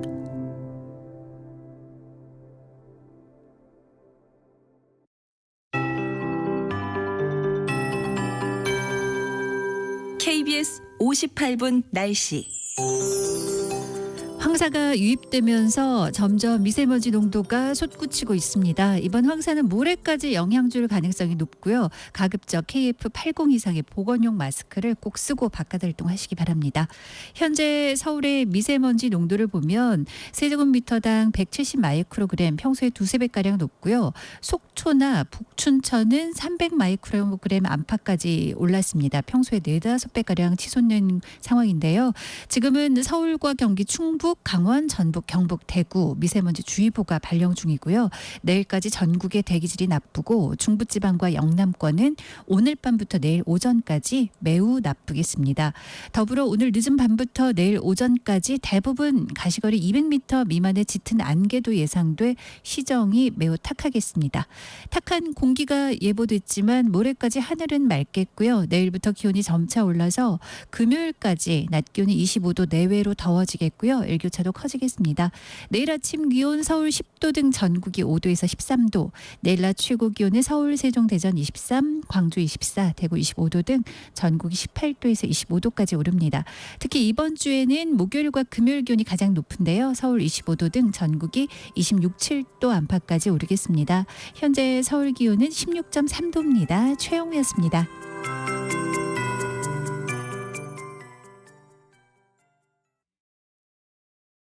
정성을 다하는 국민의 방송 KBS가 6시를 알려드립니다. AM 711kHz, FM 97.3MHz, KBS 1라디오입니다. HLKA.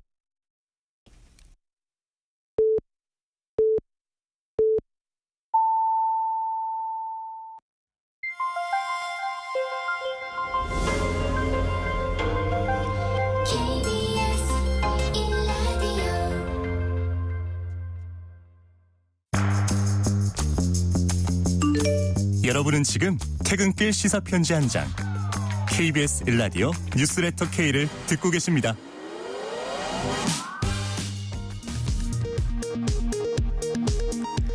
이 시각 라디오 정보센터 뉴스입니다. 세월호 참사 10주기인 오늘 전국 곳곳에서 추모 행사가 열렸습니다. 세월호 침몰 해역인 전남 진도 해상에서 선상 추모식이 진행됐고 단원고가 있는 경기도 안산에서는 10주기 기억식이 열렸습니다.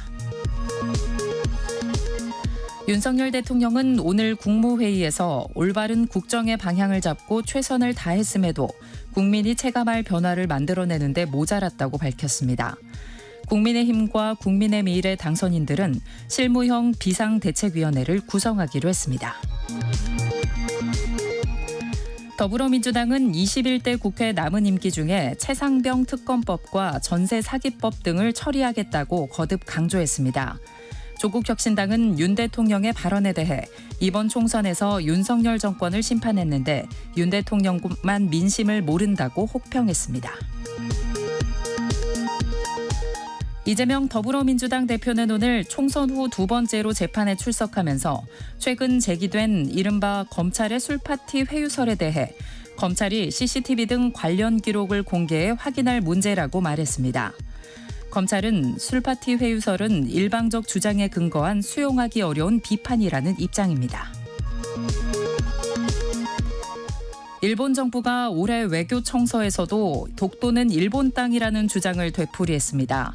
한국 정부는 주한 일본 대사관 총괄 공사를 불러 강력히 항의했습니다. 지금까지 라디오 정보센터 뉴스 편유희였습니다.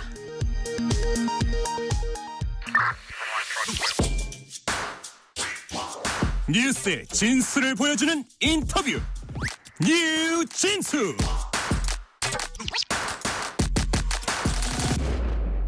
뉴스의 진수를 보여주는 인터뷰 뉴진수. 4월 16일, 오늘은 세월호 참사 10년이 되는 날입니다. 이런 갑작스러운 사고에서 재난으로 이어지는 경우에 우리는 사랑하는 사람이나 삶의 터전을 잃는 일들을 여러 번 봐왔죠. 그래도 뭐 산 사람은 살아야지 하면서 생업에 종사하고 또 생활을 이어가긴 하지만은 이 아픔과 트라우마는 불현듯 또 시도 때도 없이 다가와서 남은 사람들을 힘들게 하고 있다고 합니다. KBS 오정현 기자가 다큐멘터리 84인의 기록, 재난은 끝나지 않았다를 제작하면서 끝나지 않는 재난의 속병을 들여다봤는데요. 이야기 나눠보겠습니다. 안녕하십니까? 안녕하십니까? 예. 오늘 문자들도 많이 보내주시네요. 5145님, 자동차에 붙인 세월호 스티커가 빛바랜 것처럼 기억이 희미해졌던 탓에 이태원 참사가 또다시 일어난 것 같아 마음이 아픕니다. 기억하겠습니다 하시고요. 박봉자님, 세월이 지나도 절대 잊히지 않는 10년 전의 그날을 기억하면 지금도 눈물이 납니다 하십니다. 자, 우선은 이번 다큐멘터리 통해서요, 재난을 겪은 사람들의 심리적인 외상, 또 트라우마 이런 것들을 다루셨던데, 또 대학 연구팀하고 장기간 프로젝트도 진행하셨더라고요. 네. 일단 이 취재는 어떻게 시작하게 된 건가요? 이게 이제 2020년 여름에 예. 섬진강 제방이 터졌습니다. 네네. 정말 그 물의 위세가 대단했고요. 저는 사실 그런 거 처음 봤습니다. 예. 순식간에 주변 마을을 다 집어삼켰고 아무래도 이제 거기가 시골 마을이다 보니까 대부분 할머니 할아버지들이 살고 계시거든요. 그러셨겠죠. 이 노인들이 그 흙탕이 휩쓴 수라장 속에서 정말 좌절했고 예. 또 울었습니다. 제가 그걸 다 지켜봤거든요. 네네. 이때부터 이 재난을 정말 부단히 기록을 했어요. 왜 제방이 무너졌냐. 네. 또 왜 온당이 이 배상하려 하지 않느냐. 정말 열심히 기사를 썼고 마침내 국가 배상이 이루어졌을 때 네네. 저는 다 끝났구나. 다행이다. 그리고 나쁘끄러운 얘기지만 뿌듯하다. 그렇죠. 네, 그 정도 생각까지 느꼈었거든요. 네네. 그런데 이제 이 일 말고 다른 일로 근처를 취재를 갔다가 거기 닭곰탕집이 있어요. 네네. 그때 또 그분도 이제 침수피해를 입으셨던 분인데 네. 거기에 갔다가 그때 취재를 도와준 어느 노인분을 만났는데 그 할아버지 얘기를 듣고 제가 어디 얻어맞은 것처럼 멍해졌어요. 뭐라고 하셨는데요? 그 부인께서 예. 마누라가 비만 오면 이 보따리를 싸서 옥상에 옮겨놓는다는 거예요. 그러니까 언젠가는 그걸 새벽 2시에 그 난리를 피웠다는 하소연을 했던 겁니다. 아이고. 그러면서 하시는 말씀이 예. 이 처마를 때리는 빗줄기가 강해질수록 이 비가 이번엔 집도 소도 나도 집어삼킬까 네네. 이런 악몽을 계속 꾼다는 겁니다. 그때 알게 됐죠. 이게 끝나지 않았구나. 예. 재난은 끝나지 않았구나. 그래서 이제 저희가 이 재난 경험자의 심리 변화를 추적해서 한번 예. 진단해보자. 연구를 시작을 하게 된 거고 네네. 연구 수행은 전 한국심리학회 네. 재난심리위원장인 계명대학교 최은경 교수 연구팀이 맡았고요. 설문 개발에만 거의 꼬박 한 달을 썼고 또 취재와 연구에만 반년 정도 걸렸고요. 네네. 최종적으로 84명의 재난 경험자가 이 조사에 참여하게 됐습니다. 그러니까 취재를 통해서 또 다른 조사들을 통해서 배상과 보상도 이뤄졌고, 그리고 책임자들이 문책도 받았겠지만, 그래서 끝난 줄 알았지만은 끝난 것이 아니었다. 그게 계기였고, 그래서 네네. 이런 좀 촘촘한 준비 끝에 취재를 시작하게 되었고요. 네네. 84명의 재난 경험자가 참여했기 때문에 이 제목처럼 84인의 기록이라고 하신 것 같고요. 네, 맞습니다. 2020년에 섬진강 수해, 또 2022년에 이 서울에서도 반지하 침수 있었고요. 네네. 네.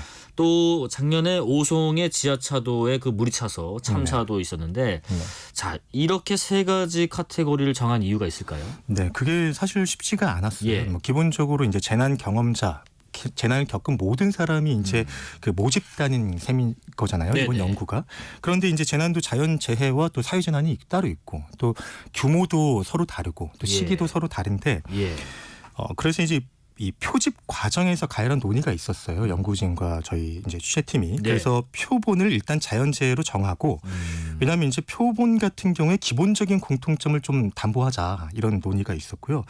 그리고 자연치유 과정을 따져보기 위해서 이 경과를 1년차, 2년차, 3년차 이렇게 구분을 해본 겁니다. 그래서 섬진강과 또 반지하 침수 또 오송 참사를 조사를 하게 된 거고요. 예. 저희가 다큐 이전에 시리즈 기획물로 같은 내용을 뉴스 보도를 했거든요. 네네. 이 취재 결과에는 우리 사회에서 빼놓을 수 없는 세월호나 예. 이를테면 이태원 그리고 20년 전에 있었던 대구 지하철 참사도 등장을 합니다. 그렇죠. 다만 이제 조사 대상을 앞서 말한 것처럼 이 세 가지 유형으로 정한 거는 이런 이유 때문이었습니다. 예. 사실 재난 상황을 취재하다 보면요, 그 원인에 대해서도 이렇게 심층 취재를 하지만은 또 숨진 분들, 그리고 또 남은 사람들에 대한 사연 취재도 굉장히 많이 하거든요. 근데 맞습니다. 네. 그러다 보면 기자 입장에서도 참 감정을 추스르는 게 힘든 경우도 꽤 겪거든요. 네, 맞아요. 오정현 기자께서는 어떠셨어요? 저는 울었죠. 예. 네, 울었습니다. 보통 이제 기자가 방금 말씀하신 것처럼 예. 가해자에게도 피해자에게도 감정이입을 좀 지향하는 면이 있잖아요. 네네. 어느 정도는 거리를 두는 편인데 이번 취재는 정말 쉽지 않았고요. 그게 편집 과정에서 좀 그런 제 얼굴이 나오는데 네.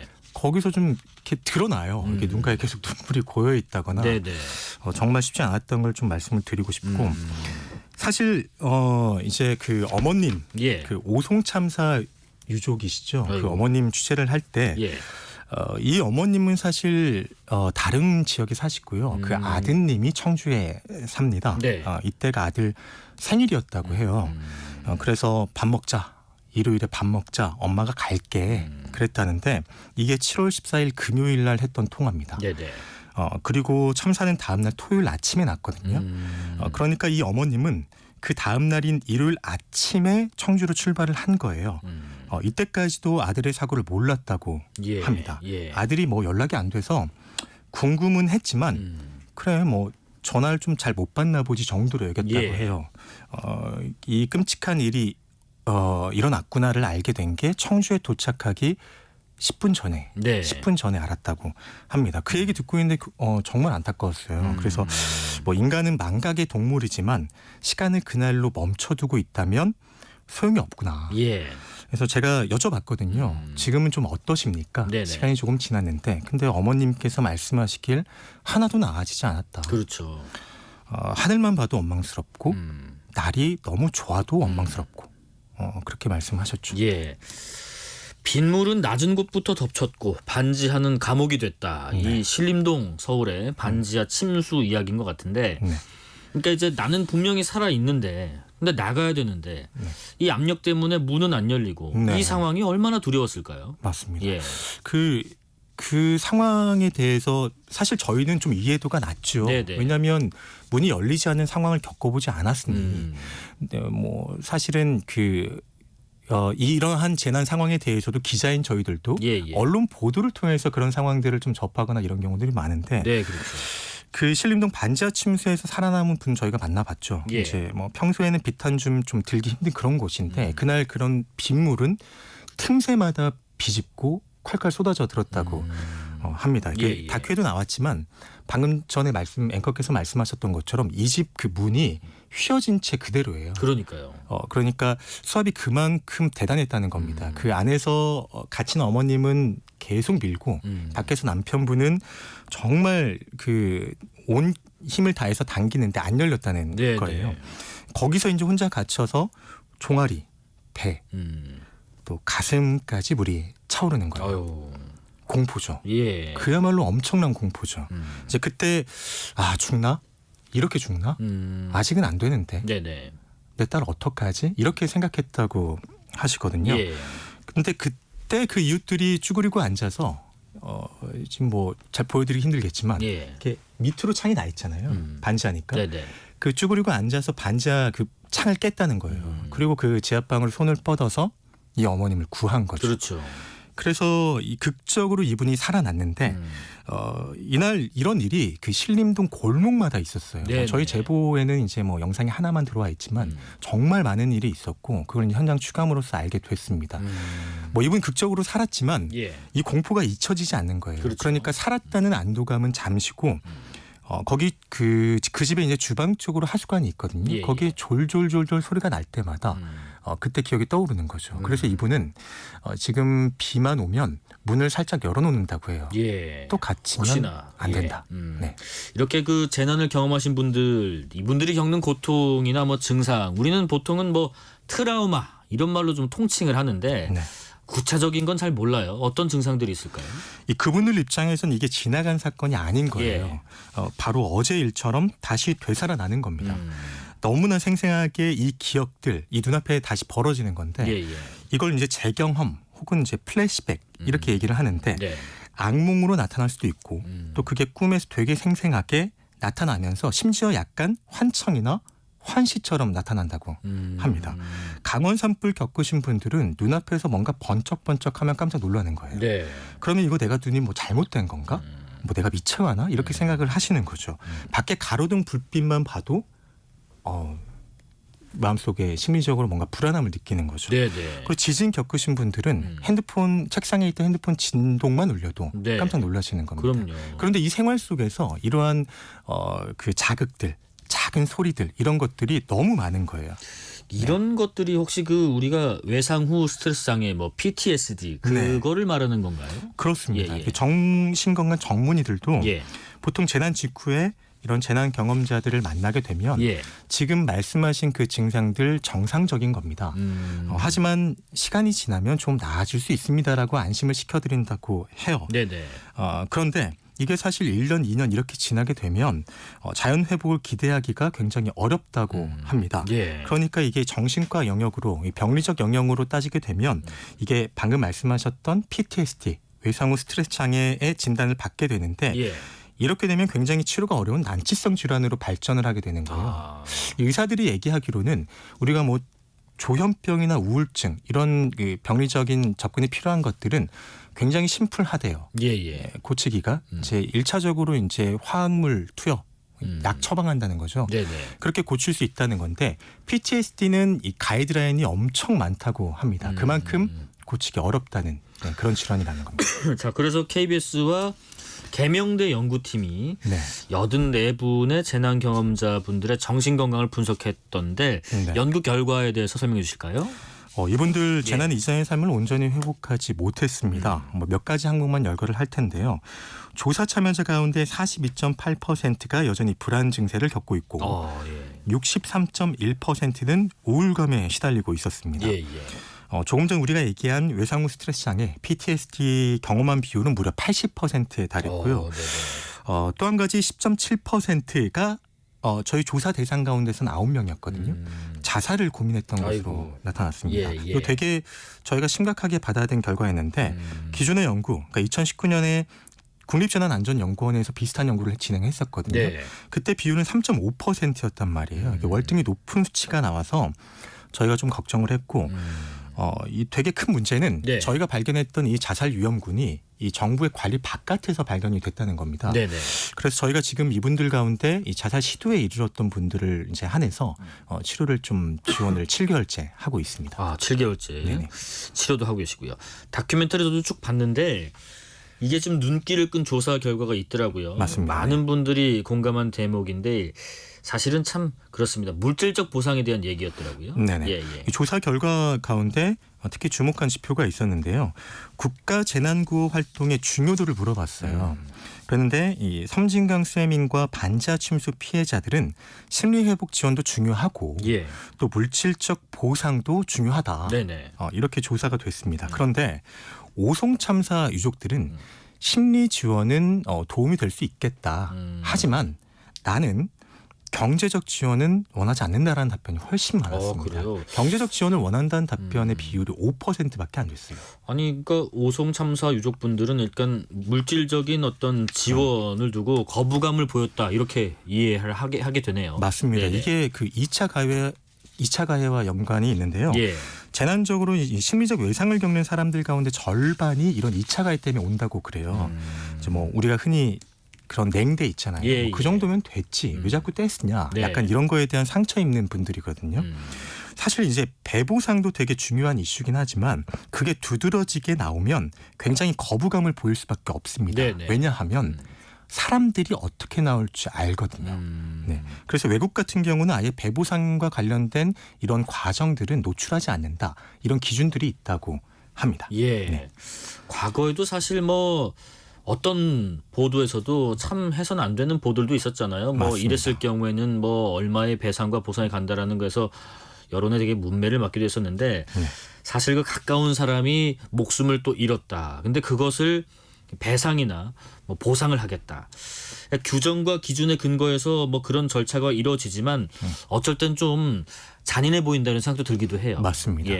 이게 흔히들 조금 좀 거친 표현입니다만 시체팔이, 목숨값 이런 그 단어들이 오가거든요. 이게 배상과 보상의 이름으로 이런 목숨값을 먼저 매기는 접근법이 상처를 더 나게 하고 있는 겁니다.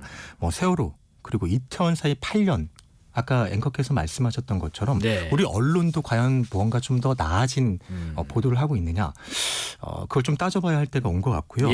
세월호 때는 학생들의 사망 보험금을 먼저 따져봤었고 또 예, 이태원 예. 때도 진상 규명 대신에 또 지원금과 치료비 지원으로 지금 어르고 있는 상태이잖아요. 네. 이런 구호 방식은 이제 유족이 이 슬픔이나 진실에 대한 이 요구를 이게 돈으로 거래하는 것처럼 느끼게 한다는 겁니다. 네네. 그래서 이번 연구 결과가 재난의 경험에 따라서 좀 구호 방식의 접근도 좀 달라하지 않느냐 이런 걸 좀 시사한다고 봅니다. 국가의 그 재난 심리 회복 지원이라는 것도 있더라고요. 맞습니다. 이게 네. 재난 경험하신 분들의 심리적인 외상을 국가가 돌봐준다 이런 개념일까요? 네. 예, 예. 이 재난이 터지면 예. 나라는 구호에 나서겠죠. 이게 우리가 어떤 신체적인 부상을 당했다. 네. 그러니까 재난을 통해서 몸이 다쳤다. 그러면 그분의 의료적인 치료 당연하게 생각합니다. 사람들. 그리고 뭐 세금을 들여서 이분을 구호한다. 네네. 그러니까 이게 치료를 지속적으로 지원하는 것도 그렇고 또 뭐 우리가 장애 등급을 매기잖아요. 예. 그렇게 지원하는 것도 그렇고 당연히 지원한다는 거에 대해서 거부감이 없는데 이 재난으로 인한 심리적 충격도 사실 그거랑 다르지 않습니다. 왜냐하면 안전이란 건 되게 그 기본적인 권리거든요. 네네. 그러니까 국가가 그런 국민들의 안전에 대해서 어떤 포괄적인 책임성을 지닌다는 겁니다. 그래서 국가 트라우마 센터, 뭐 권역 트라우마 센터, 뭐 재난심리 회복지원센터 이런 여러 기관들을 만들었거든요. 예, 예. 그리고 뭐 복지부가 발간한 이 매뉴얼이 또 있어요. 네네. 그래서 국가가 이런 때 심리 응급 처치에 나서서 이 재난 경험자를 돌본다라고 하는 매뉴얼이 무려 130페이지에 달하는 이런 기준들도 만들어 놨습니다. 예. 네네. 그런데 문제는 뭐 130쪽에 달하는 지침서를 만들고 센터도 만들고 했는데 이런 시스템이 이 국가의 재난 심리 지원 체계가 잘 안 굴러간다는 지적을 또 오정 기자께서 하셨더라고요. 네, 예. 맞습니다. 반지하 참사 이야기로 잠깐 돌아가면요. 예. 그때 두 딸과 손녀를 잃은 노모가 있어요. 네네. 이분 저희가 어렵게 취재했는데 이 비극의 아픔을 홀로 버티고 계십니다. 예. 그 누구도 도와주고 있지가 않아요. 그러니까 정부의 관리 또는 지원 범위 안에 있지 않은 겁니다. 그러니까 그때 이제 정부가 아까 지침서 말씀하셨잖아요. 네네. 그 지침서에 따르면 당시 반지하 참사 현장에는 재난심리지원본부가 가동됐어야 했습니다. 그런데 그때 복지부가 뭘 했냐면 이 손에 쥐고 어깨 같은데 이렇게 문지르는 마사지 기구 있잖아요. 예, 예. 그거랑 그다음에 이제 컬러링북 뭐 이렇게 심리 안정에 좀 도움이 될 거다라고 네. 하면서 뭐 색연필 이런 거를 담은 그 꾸러미 60개를 나눠줬어요. 딱 그게 전부였습니다. 그러니까 아니, 그러니까 예, 네. 말씀하신 것처럼 법도 있고 체계도 있고 한데 이 왜 안 되는 건가 싶네요. 그러니까 이제 재난 구호를 맡고 있는 행안부 예. 또 이제 복지부 같은 기관의 역할이 굉장히 모호해요.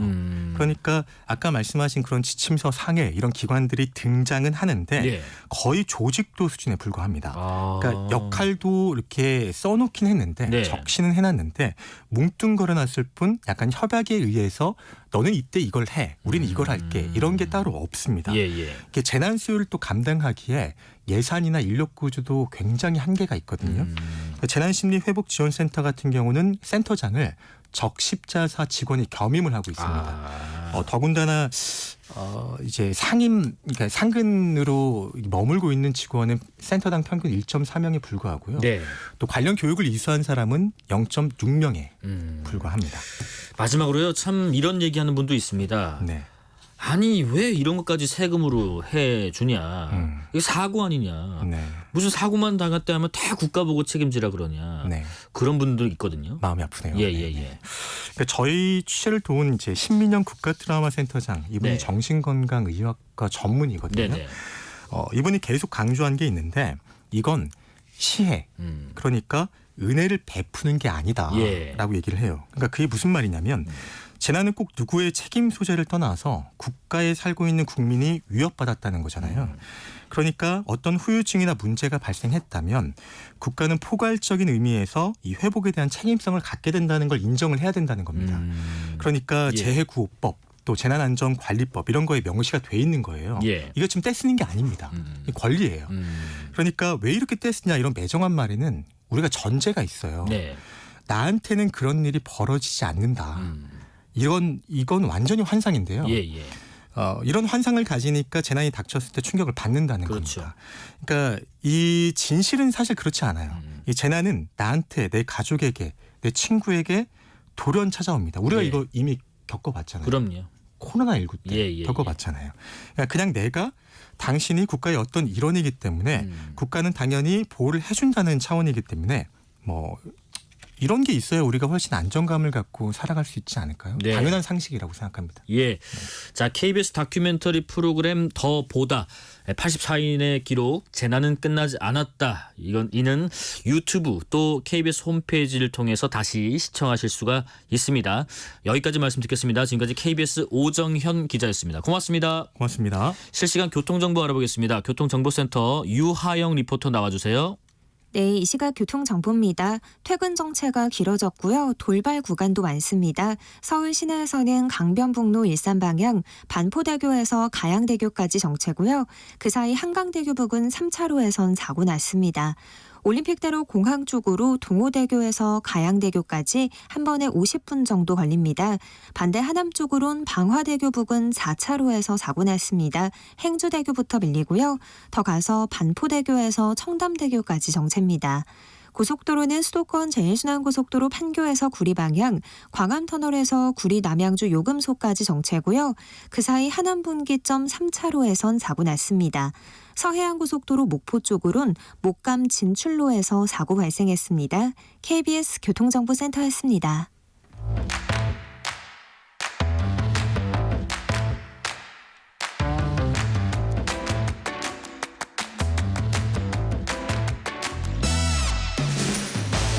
파고 또 파고 골라서 엄선한 뉴스만 전해드립니다. 파파뉴 코너. 자, 화요일 이 시간 특별히 과학계 소식을 전하는 과학 파파뉴 시간이지요. 과학계 소식 전해주실 윤신영 얼룩소 에디터와 함께합니다. 안녕하십니까? 안녕하세요. 예. 첫 번째 소식은 일단 국내 과학계 소식이네요. 어떤 소식인가요? 네. 지난해 국내 과학기술 분야를 뒤흔든 사태가 있었죠. 예. 예, 정부 연구개발 R&D 예산 삭감 사태인데요. 아, 네네. 예, 올해 정부 R&D 예산이 지난해에 비해서 한 14.7% 줄어들었습니다. 네. 이 때문에 지난해 내내 나왔던 이야기가 젊은 연구자들이 일자리를 잃을 상황이 걱정된다 이런 우려가 나왔는데요. 네. 아무래도 연구 현장에서 젊은 연구자를 채용하는 경우가 많다 보니 그런 우려가 나왔습니다. 그렇죠. 그런데 실제로 지난해 대학이나 정부 출연 연구기관으로부터 개학 연장이 어렵다는 통보를 받은 연구자가 여럿 있었는데요. 근데 최근에 일부 보도에서 과학기술 분야 정부 출연 연구기관에 근무하는 학생 연구원과 박사 후 연구원의 수가 생각만큼 줄지 않았고 오히려 소폭 늘기도 했다. 큰 영향이 아직은 없다라는 보도가 나왔어요. 네네. 근데 언뜻 연구 현장에 큰 타격이 없는 것처럼 보이기도 하지만 아직은 좀 지켜봐야 된다는 그런 이야기가 나와서 그 내용을 좀 준비했습니다. R&D 예산이 줄어서 젊은 연구자들이 일자리를 잃고 있다는 얘기도 있고 하지만은 생각보다 줄지 않았다. 어떤 게 맞는 건지 또 어떤 연관관계가 있는 건지 궁금합니다. 네, 우선 젊은 연구자들이 왜 문제인지를 조금 짚어야 될 것 같은데요. 네네. 과학기술 연구계의 독특한 특성 때문이에요. 오랜 기간 연구를 수련을 해야 되다 보니까 마치 의사들과 비슷한데요. 석박사 과정도 거치고 그다음에 박사 후 연구원이라는 과정을 거쳐가지고 나중에 전임 연구자로 나아가게 됩니다. 그렇죠. 근데 이제 박사 후 연구원 과정이 보통은 비전임 과정이에요. 보통 어떤 기관에 직접 고용되는 형태가 아니고 어떤 연구 사업이나 과제에 따라서 고용되는 그런 스타일입니다. 그러니까 연구 책임자가 연구 과제를 수주했을 때 그 예산으로 인력을 고용하는 형태인데 우리나라만 그래요? 전 세계적으로 다 비슷합니다. 비슷해요? 예, 형태는 굉장히 다양한데요.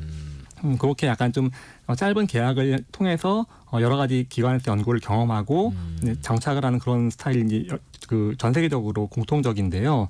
그러다 보니까 연구 예산이 줄어들면은 연구 과제가 줄어들고 젊은 연구자들 고용이 위협받는 사태가 된 겁니다. 근데 생각보다 줄지 않았다. 이건 또 어떻게 이해하면 될까요? 아마 좀 더 기다려봐야 될 것 같아요. 부도 자체의 통계 시점이 2023년 말 기준이었거든요. 네네. 연구비 예산이 삭감된 건 올해 예산이기 때문에 그 여파가 아직은 본격적으로 나타나지는 않았을 거예요. 아마 올해 말까지 좀 기다려야 될 것 같고요. 실제 현장 분위기는 좀 다르다고 합니다. 실제 제 주변에도 많은 연구자들이 있는데 그러시겠죠? 굉장히 지금 전전긍긍하고 있어요. 연구 과제를 못 따면은 당장 큰일 난다. 그렇죠. 우리 연구자들이 지금 인건비를 줘야 되는데 어떻게든 해야 된다 해서 굉장히 지금 연구 예산을 따려고 애를 쓰고 있거든요. 네네. 그다음에 다른 또 성향들도 있는데 비록 수는 학생 연구자나 박사 후 연구자 수는 일정하더라도 다른 인력을 줄이거나 심지어 재료비, 실험비를 좀 줄여가면서 다른 데서 좀 비용을 아끼느라고 아주 임시로 지금 이렇게 버티고 있는 실정이라는 그런 얘기도 있어요. 이 얘기는 아직은 좀 지켜봐야 한다는 뜻입니다. 뭐 정부에서도 이제 다시 R&D 예산을 사상 최대치로 올린다는 얘기도 있고 한데 대책은 뭐가 있을까요? 단기적이라도요. 네, 뭐 일단 올해 예산은 뭐 이미 물 건너갔기 때문에 다른 방법으로 마련을 해야 될 텐데 지난해 이 문제가 워낙 문제가 되다 보니까 정부에서 또 몇 가지 대책을 내놓긴 했어요. 젊은 연구자들에 맞춘 뭐 장학금이나 연구 장려금 같은 예산을 또 급하게 편성하기도 했고요. 그다음에 연구를 그 기관 차원에서 보전하는 그런 대책을 또 마련하기도 했습니다. 다른 데 쓸 예산들을 이제 좀 아무래도 인건비로 좀 돌리는 그렇죠. 연구 예산을 돌려서 사람을 고용하는 형태로 간 건데 아무래도 이게 임시 방편이기 때문에 조금 더 지켜봐야 되고 근본적으로는 그 예산을 제대로 회복하는 것이 근본적인 해결책이 될 것 같습니다. 자, 이번에는 바다의 위기에 대한 이야기인데요. 한 달 전쯤인가요? 에디터님께서 바다 온도가 높아졌다 이 소식을 전해주셨는데 이번에는 그런 것과 관련된 얘기인가 궁금합니다. 네, 맞습니다. 바다 온도가 올라가서 사실 체감하기가 어렵잖아요. 우리가 뭐 물에 들어간다고 그 0점 몇 도 올라간 온도를 느낄 수 있는 건 아니니까요. 그렇죠. 근데 생각 외로 해양 동물은 굉장히 민감하게 반응하거든요. 대표적인 게 산호입니다. 산호. 바다 건강을 알려주는 대표적인 생물인데 위기에 빠졌다는 소식입니다. 그 전 세계 산호초가 온도산소로 거의 괴사를 하고 있다는 그런 이야기가 괴사를 있어요. 하고 있어요. 그 산호가 지금 동물이지만 그 다른 어떤 미세 조류나 뭐 어류들의 그 생태계 보금자리가 되기도 하거든요. 그런데 이제 그게 무너지면은 큰 타격이 있을 거라는 지금 우려가 나오고 있어요. 그러니까 이제 어떻게 보면 도미노 현상일 수도 있겠다 싶은 생각도 들고요. 경제적 가치도 그러면은 어민분들에게는 꽤 큰 부분에 있어서 타격을 입을 수도 있겠다는 생각도 드네요. 네.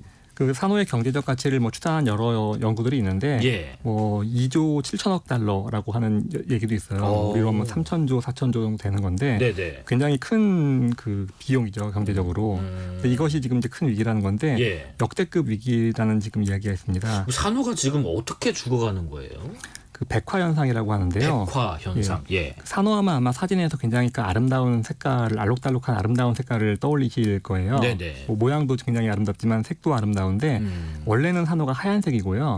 거기에 이제 미세한 그 미생물들이 같이 공생을 하고 있기 때문에 그렇게 색깔이 보이는 거예요. 근데 문제는 이게 온도가 조금 낮아지고 높아지고 그다음에 바다가 이제 산성화가 좀 진행이 되면서 이 미생물이 다 죽어버렸습니다. 그러니까 산호가 원래 그 하얀색으로 돌아오면서 공생할 미생물이 없으니까 산호도 같이 죽어가는 그런 현상이 있는데 현재 지금 조사 지역에서 지금 미국에서 조사를 했는데 전 세계 산호초 지역의 50% 이상이 지금 이 백화 현상을 앓고 절반 이상이요? 네.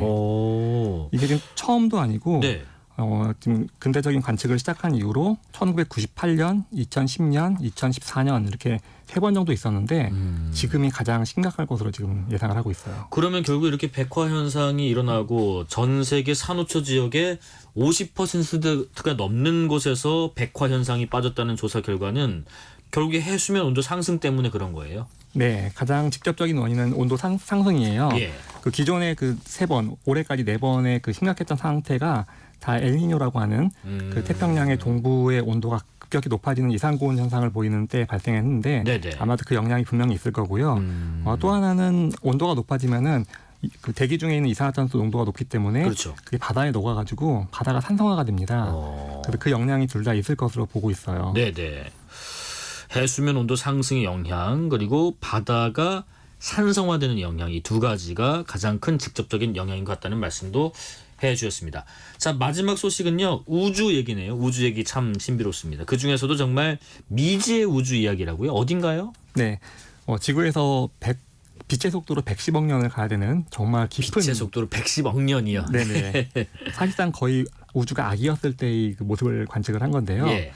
그걸 바탕으로 이제까지 나온 가장 큰 우주 입체 지도를 만들었다는 소식입니다.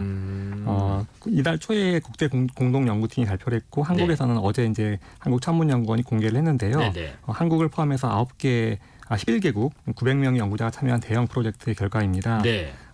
한국어로는 암흑 에너지 분광 장비라는 어려운 이름의 연구 프로젝트인데요. 암흑 에너지 분광 장비. 암흑 에너지 자체 이름이 좀 어려워요. 무슨 SF 영화에 나올 것 같은 이름이죠. 네, 요거는 조금 뒤에 이제 다시 한번 설명을 드리겠는데요. 그 프로젝트 자체를 먼저 한번 설명을 드리겠습니다.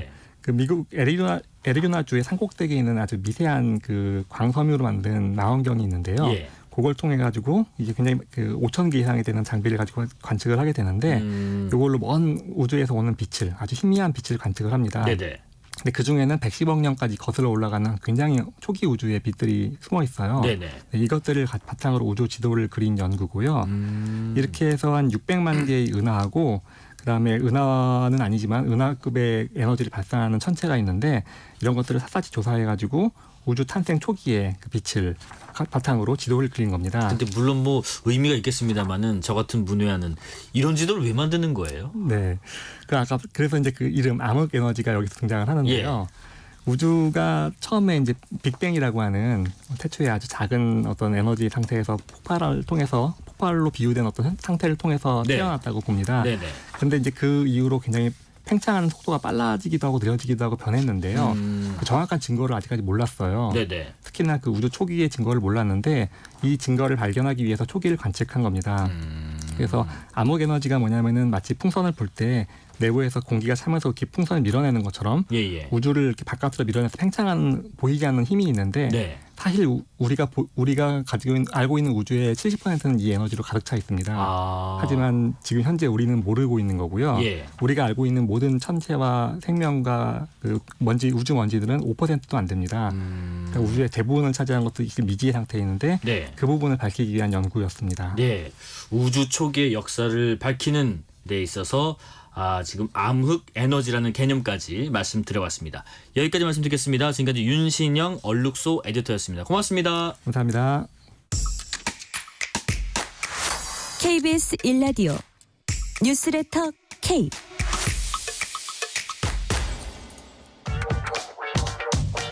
뉴스의 진수를 보여주는 인터뷰 뉴진수 뉴스의 진수를 보여준 인터뷰 뉴진수. 개혁신당이 이번 총선에서 확보한 의석수는 3석이지만 30석을 얻은 것 같은 주목을 받고 있습니다. 48시간 무박 유세 기적을 보여준 죽는 것보다 낙선하는 게 더 싫다던 경기 화성 을 지역구에서 당선된 개혁신당 이준석 대표와 이야기 나눠봅니다. 안녕하십니까? 네, 안녕하세요. 네. 네. 축하드립니다. 감사합니다. 네. 살아오시면서 예. 정치 빼고 뭐 재도전 아니면 재수 이상 해본 적 있으세요? 없는 것 같습니다. 저 이번에 사수 끝에 당선되셨는데 그리고 이번에 선거에서 군소정당 소속의 원외 정치인이 초선으로 당선된 거는 또 이준석 대표님이 유일하더라고요. 근데 또 초선이시지만 중진급 초선이시고요. 네. 물론 앞으로 정치를 하실 날이 훨씬 많겠지만은 한 13년 정도 정치를 해오시면서 이번 당선까지 어떤 감정이세요? 쉽게 갈 수 있는 길도 있었을 거예요. 예. 근데 그 길을 거부하고 가다 보니 이런 영광도 얻게 되는구나.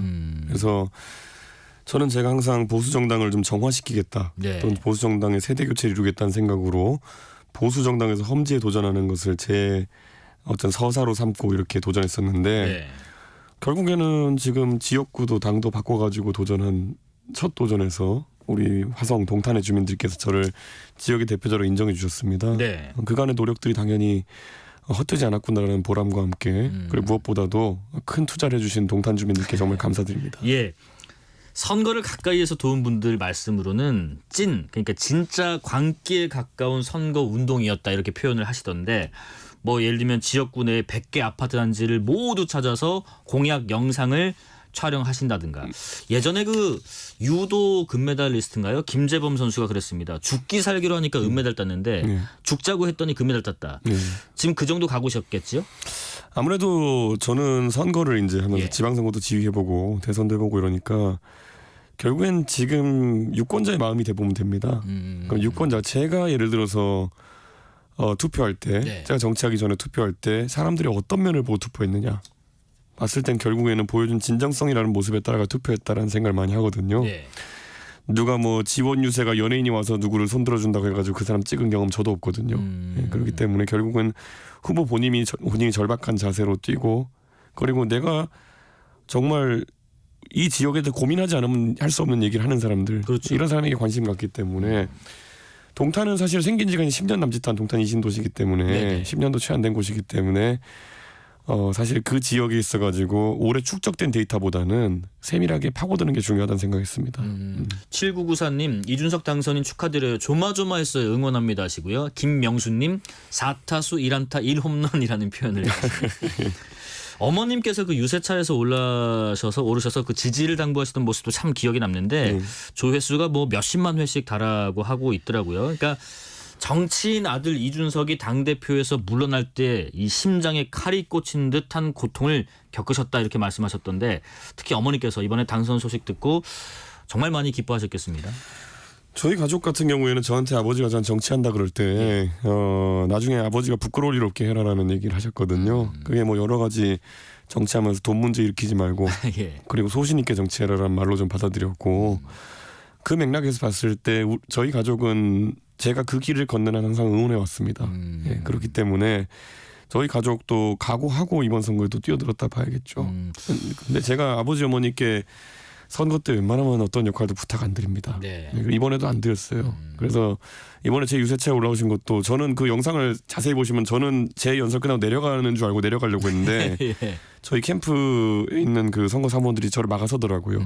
준비한 게 있다 그래가지고 아버지 어머니 올라오신 건데 이런 거예요. 예. 그러니까 결국에는 윤석열 대통령이 얼마나 많은 보수 성향에 어쩌면 윤석열 대통령을 찍었을 많은 사람들의 마음 그리고 그 가족의 마음 후벼 팠는지를 한번 생각해봐야 된다. 네. 윤석열 대통령은 그 성정상 저희 어머니가 하신 말씀을 끝까지 안 들으실 겁니다. 예. 듣고도 아무 감정이 없을지 몰라요. 네. 그런데 결국에는 윤석열 대통령이 지금 대통령 되신 다음에 하신 걸 보세요. 결국에는 본인은 끝없이 이재명, 조국 뭐 이런 사람들 공격한다고 했지만은 결국 본인이 날린 사람들은 이준석, 유승민, 나경원, 안철수, 김기현 이런 사람들이에요. 네. 그럼 가장 만만한 사람들 건드린 거죠. 그러니까 결국에는 내부 총질 제대로 하신 거죠. 저는 그런 과정에서 또 거기에 더해서 정치인들뿐만 아니라 네. 포항 출신으로 해병대에서 명예롭게 20년 넘게 복무하고 어머니께서는 포항 지역에 유지까지 하시는 네. 아마 제 추측으로는 보수 정당이 그렇게 안 좋은 감정 갖고 계시지 않을 박정훈 대령 가족마저도 지금 상처를 주고 있는 거 아닙니까? 네네. 대통령이 무엇을 위해 정치하고 있고 그리고 과연 이 정치를 통해서 대한민국 발전시키는 게 목표인지 아니면은 본인의 권력 기반을 공고하기 위해서 자기 앞길에 있는 모든 사람 쳐내는 게 목표인지 그거 되짚어 보셔야 된다. 네네. 제가 이런 말씀 드린 이유는 어차피 안 들으실 거기 때문에. 예. 그 어머니 나오신 영상에 뭐 댓글 중에도 그런 게 기억 남더라고요. 내가 정치한 것도 아닌데 왜 나도 눈물이 나지 하는 거 보면은 뭐 여러 가지 복잡한 공감들이 아마 있었던 것 같습니다. 4522님 이준석 대표님이 만드는 품격 있는 나라에서 살아보고 싶습니다라는 바람도 주셨습니다. 앞서 그 세월호 10주기 현장 또 기억식에 참석하고 오셨을 텐데요. 뭐 이 사고의 아픔이야 뭐 더 말할 게 있겠냐마는 그 아픔에 이 정치권도 일부 더 아픔을 덧댔겠지요. 그동안. 그렇죠. 그러니까 그 아픔이라고 하는 것은 지금 사실 10년이 지났고 중간에 문재인 정부도 있었고 하기 네. 때문에 진상규명을 바라는 그런 목소리 같은 것이 사실 뭐 더 이상 이제 진상규명이 더 필요한 부분이 있다면은 네. 문재인 정부 때 충분히 이제 그런 걸 시도했을 것이다 이렇게 보는 거고 그래도 많은 유가족과 희생자 가족들이 아쉬움이 남기 때문에 이런 말씀을 계속 하시는 거거든요. 그 아쉬움이라고 하는 것은 당연히 대한민국 국민 누구나 공감할 것이고 예. 그래서 정치권이 여기에 대해서 굉장히 공감하는 자세를 보이는 게 중요하다 이런 생각을 하고 네네. 제가 웬만해서는 눈물 잘 행사 가서 안 흘리는데 두 가지 행사는 제가 거의 가서 눈물이 나요. 뭐예요? 첫 때는 제가 서해수호의 날 같은 네네네. 그러니까 결국에는 그 우리 사실 연평도 포격전이라든지 아니면 우리 서해에 있었던 그 산화한 장병들의 행사에 가면은 네. 왜냐하면 그 산화한 장병들의 대부분 그 징집된 병사들의 대부분이 저랑 동년배이기 때문이에요. 예, 80년대생들. 예예. 그리고 또 이 단원고 학생들 97년생들이거든요. 네네. 저랑 띠동갑이지만은 지금 소위 저를 가장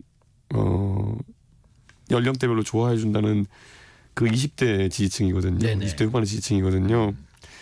그런데 사실 이 300명이 넘는 이 희생자들에 대해 가지고 우리가 어떻게 잊을 수가 있겠어요. 네. 제가 오늘도 페이스북에 글을 올렸는데 많은 사람들이 적어도 10년 전 4월 16일 날 무슨 일을 하다가 이 뉴스를 접했는지는 기억이 날 거예요.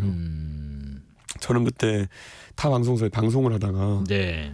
제가 발언하는 중에 옆에 자막으로 진도 여객선 침몰 사고가 떠가지고 네네네. 놀라고 바로 직후에 전원 구조 소식이 떠가지고 마음을 쓸어내리면서 이제 집에 가다가 제가 너무 놀라가지고 오후에 제가 당황했던 기억이 나거든요. 예. 그날의 기억은 다 날 겁니다. 뭐 하다가 그 뉴스. 예. 그런데 10년이 벌써 지났다는 게 믿기지 않고요. 저는 사실 그 이후에 또 재작년에 우리가 이태원 참사와 또 오송 지하철 참사를 겪으면서 예. 사실 이 안전 문제라는 거는 이런 걸 완전히 막을 수는 없겠지만 막기 위해서는 어떤 비용을 감수하고라도 막아내야 되는 것인데 네. 그런 생각이 들어서 정치하는 사람 입장에서 많이 무겁죠. 네. 4522님, 윤 대통령에게 투표했던 사람입니다. 이준석 대표 쫓겨날 때 억울해서 밤새 울었고 국회의원 당선되던 날 기뻐서 감동의 눈물을 흘렸어요. 2번 우셨네요. 오늘 윤석열 대통령께서요 국무회의 모두 발언 소식 들으셨겠지만은 총선 패배에 대한 입장도 일부 나왔고 모두 발언 이후에 또 이도훈 홍보수석이 윤 대통령의 추가 입장도 전했습니다. 국민들께 죄송하다는 말씀을 마무리 발언과 참모회의 중에 했었다는 얘기도 있는데 일단은 이 회초리를 맞으면서 뭘 잘못했고 어떻게 반성할지를 평가를 스스로부터 해보겠다는 말씀도 하셨는데 종합적으로 이 모두 발언 그리고 모두 발언 이후에 홍보수석이 전한 그 전언까지 종합적으로 어떤 생각이 좀 드셨어요? 저는 홍보수석부터 잘라야 된다고 생각합니다. 왜 그렇습니까? 대통령께서 어떤 하신 말씀에 대해서 결국엔 여론의 반응이 안 좋으니까 덧댐을 한 거거든요. 저는 그거 자체가 누구의 생각이었는지 모르겠지만은 더 안 좋은 모습이었다 이런 생각하고요. 그러면 처음 모두 발언 때부터 그 말이 나왔어야 된다는 말씀. 그렇죠. 모두 발언 때 그런 내용이 대통령 즉흥적인 발언이 아니라 사전에 참모진과 논의된 발언이었다면은 이미 그 안에 포함됐어야 되는 발언이고 사실 이동훈 수석 저도 방송할 때 같이 한 적도 있고 방송하실 때 많이 보기도 했지만은 지금 대통령이 저렇게 아나무인되게 만든 장본인 중에 하나입니다. 방송하실 때부터 얼마나 후보 시절에 대통령부터 옹호하기 위해 앞장섰던 분입니까? 네. 부끄러움을 알고 지금은 목숨을 걸고 상소를 올리든지 아니면은 직을 내려놔야죠 빨리. 윤 대통령께서는 또 국회와 긴밀히 협력하겠다고도 했는데 콕 찍어서 야당을 언급하진 않았습니다만은 뒤에 이제 또 이도훈 수석 통해서 열어놓긴 했고요. 대표님, 윤 대통령이 변하지 않으면 만나지 않겠다는 입장 일단 여기에는 변함이 없으신 건가요? 저는 대통령께서 국정 운영에 있어서 문제의식을 느끼고 바뀌겠다는 생각을 하셨다는 확신이 들면은 저는 언제든지 만나가지고 제 조언을 하겠습니다. 제가 당대표 때 그랬던 것처럼. 그런데 바뀌셨다는 확신이 드는 그 신호는 뭐가 신호일까요? 윤석열 대통령은 지금 대한민국의 모든 국민들에게 모든 정치인에게 신용을 잃으셨어요. 신용을 잃었다. 신용 불량자가 되셨습니다. 그러면은 그 상황에서 본인이 할 수 있는 선택은 모든 것을 현찰거래 하셔야 됩니다. 현찰거래라는 것은 내가 바뀔 테니 믿어줘가 아니라 먼저 바뀐 모습을 국민들한테 보여주셔야 되는 거고요. 제가 얘기했지만은 저는 아까도 언급했지만 박정훈 대령이라는 사람을 아직까지 재판을 받도록 남겨둔 것 자체가 저는 대통령께서 크게 잘못한 일이다. 박정훈 대통령의 무죄를 저는 확신합니다. 박정훈 대령이요? 그분은 박정훈 대령은 정말 억울하게 죽은 최상병의 그 죽임에 얽힌 진실을 밝히겠다는 그 의도 외에는 어느 것도 있을 수가 없는 사람입니다. 해병대에서 군사경찰 직렬에 있는 그분이 해병대 사령관이 될 욕심은 없을 거거든요. 군사경찰 직렬에 있는 사람이 어떻게 해병대 사령관이 되고 진급하겠습니까? 그러면 본인은 직분에 충실하고자 수사를 철저하게 했던 것이고 그 의도에 저는 어떤 불순한 의도도 못 찾았는데 그 사람을 항명수계라는 이름을 몰아갖고 결국 본인이 해병대 사령관이나 하면 해병대 사단장 지키겠다는 마음으로 대통령께서 저는 어느 명예로운 제복 군인 하나의 삶을 그냥 지금 절단내고 있는 거거든요. 이게 얼마나 엄중한지를 적어도 예전에 수사하려고 하다가 탄압받았던 검사 윤석열의 경험이 있는 윤석열 대통령 아셔야 되는 거거든요.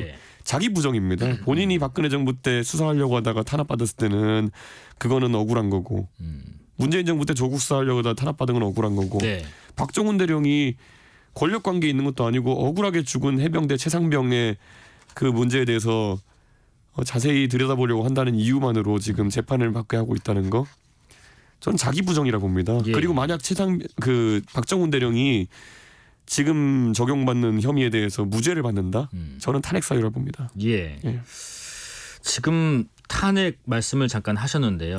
다음 대선 3년 남은 거 확실하냐 이 발언이 계속 회자가 되고 화제가 되고 있는데 그러니까 뭔가 마음에 안 든다고 탄핵할 수는 당연히 없는 거고 탄핵 가능성이 지금 언급하셨던 뭐 가령 뭐 무죄가 나온달지 아니면 다른 부분이 있을 때 가능할 텐데 정말로 탄핵 가능성 하나만을 보고 계신 건지 아니면은 뭐 대통령 임기 단축 개헌을 뭐 시사한 거라고 봐야 될지 어떻게 다음 대선 3년 남은 거 확실하냐 이해하면 될까요? 저는 어느 대통령이라 할지라도 보수든 진보든 탄핵이 되는 것에 대해서는 그건 대한민국 불행이라 생각합니다. 네. 저는 제가 박근혜 대통령에 의해서 정치에 영입됐지만은 박 대통령이 탄핵됐을 때 저는 굉장히 무한한 자괴감과 그리고 상처를 받았어요. 그런데 국민들은 어떻겠습니까? 저는 윤석열 대통령에게 지금도 얘기하잖아요. 박정훈 대령의 건을 빨리 공소 취소하시고 바로잡으려는 노력을 해라. 그러지 않으면은 이건 나중에 혹시 무죄가 나오면 탄핵 사유가 될 수도 있다. 이건 경고입니다. 네네. 탄핵을 해야 된다는 당위가 아니라요. 이건 경고입니다. 이거는 저는 윤석열 대통령에게 제가 저희 당이 의석이 많아서 경고하는 것도 아니고요. 논리적으로 경고하는 겁니다. 저는 지금 대통령께서 일부 조사에서 이제 제 예측입니다만은 아마 다음 주쯤 되면은 지지율이 20%대로 진입할 수도 있습니다. 확고한 20%대로. 그러면 통치불능 사태가 될 겁니다. 네네. 이번 한 주를 가볍게 여기고 보내면 안 되는 거거든요. 우리 국민들은 기다리고 있습니다. 그래도 다수의 국민들이 뽑아서 당선되신 대통령인데 어떻게든 잘하길 바라는 겁니다. 네, 대통령이 잘못하면 경제도 무너지고 안보도 무너지고 잘 무너집니다. 어느 대한민국 국민도 내 가족의 경제 상황이 안 좋아지고 안보 상황이 안 좋아지면서까지 대통령이 탄핵되길 바라는 사람 없습니다. 그렇죠. 저는 그렇다면 그 국민들의 진실된 마음에 대통령께서 진실되게 반응해야 된다. 저는 솔직히 내키진 않습니다. 제가 윤석열 대통령에게 어떤 도움을 준다든지 아니면은 어떤 조언을 한다든지 그래도 저는 계속 조언하고 있지 않습니까? 네, 왜냐? 진짜 나라가 다시 불행으로 빠지면 안 되는 겁니다.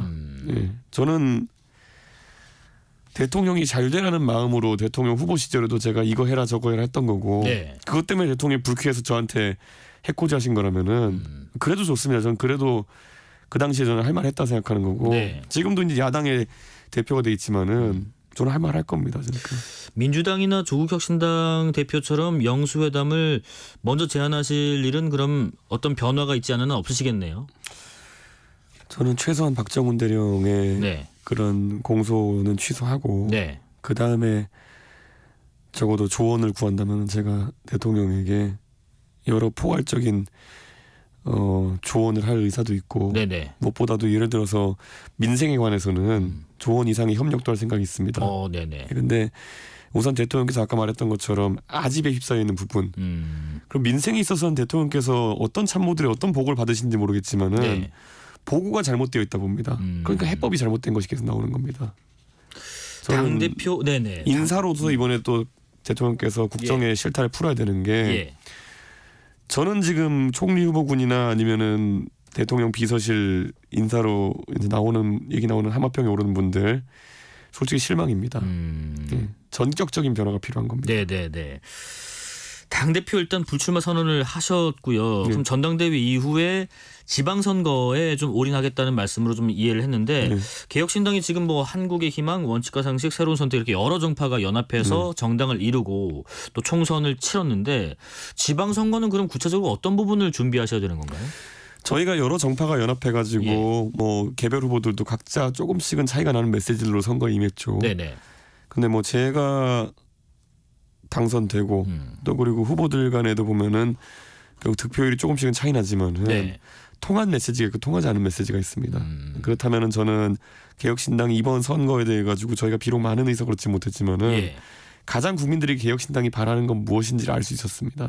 저는 선명한 개혁성이라 보는 것이고 적어도 거대 양당의 양태에 대해 가지고 우리가 좋은 메시지 냈을 때 지난번에 65%로 민주당을 당선시켜줬던 동탄에서 저를 선출해 주신 것은 저는 언제든지 유권자들은 저희의 말씀을 들어줄 의사가 있다라는 생각을 합니다. 그래서 자신감을 가지고 지방선거 때는 저희가 더 그 개혁성을 강화하도록 하겠습니다.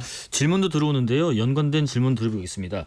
정치인 이준석에 대한 어떤 일각에서는 확장성의 한계에도 언급을 벌써부터 하는데 2030에 있어서 청년 세대 지지를 받는 젊은 정치인의 이미지는 강점이지만 2030 여성층에 대한 호감도나 지지도가 좀 낮다. 또 그리고 본인이 어떤 발전을 위해서 스스로 개선할 사항은 뭐라고 보는가에 대한 질문도 들어옵니다. 이번에 제가 동탄에서 받았던 42%, 43% 가까운 득표율이라고 하는 것은 동탄의 특성상 2030 여성들의 지지가 없었다면 이루기 어려운 득표율이었습니다. 그래서 제가 말씀드리고 싶은 게 결국에는 비주류의 길을 선택해서 가다 보면은 굉장히 많은 공격을 당합니다. 네, 그래서 제가 지금까지는 제가 말 안 하고 성과를 보여드리겠다는 말씀을 많이 했는데 제가 만약에 진짜 저를 공격하는 사람들이 형성한 이미지대로 너무 인성이 더러워가지고 도저히 뭐 상종을 못할 사람이었다. 그러면 동탄에서 저를 만났던 유권자들이 저를 뽑았겠습니까? 아니면 제가 너무 싸가지 없어가지고 동탄을 대표할 자격이 없을 정도로 대화가 안 통했다 그러면은 저를 뽑아줬겠습니까? 그러니까 결국에는 우리는 사실 미디어를 통해서 많은 정보를 접할 수밖에 없지만은 저는 그 부분에 대해서는 자신감이 있는 겁니다.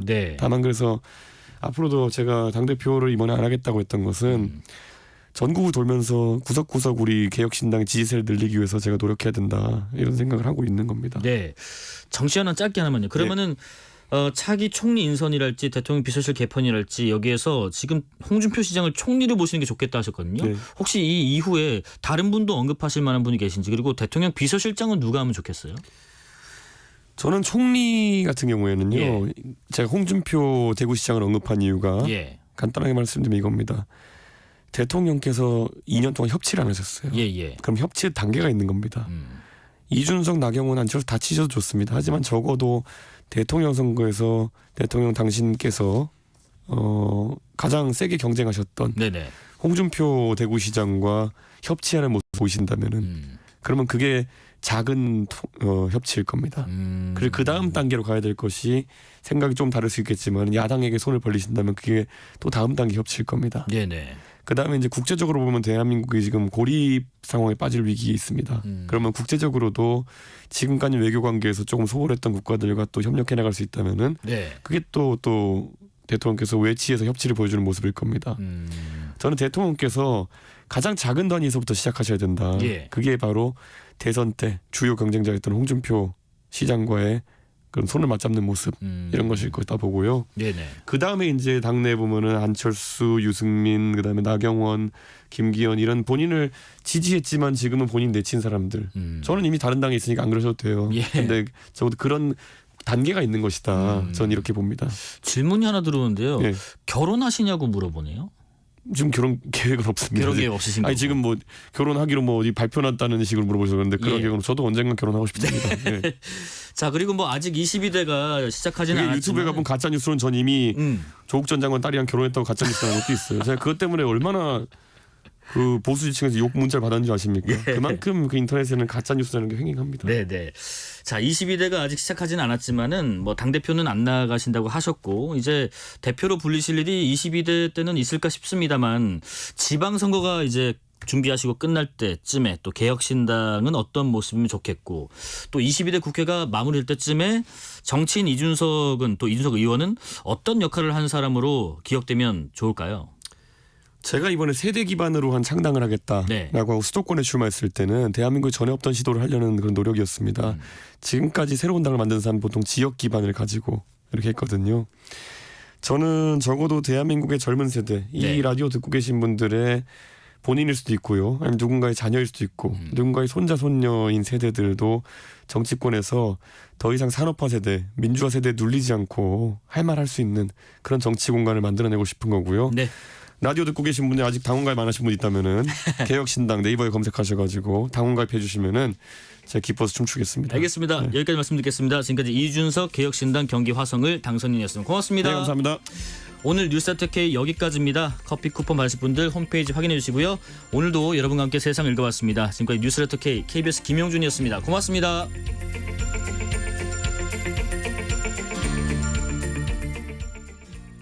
의료개혁은 국민 누구나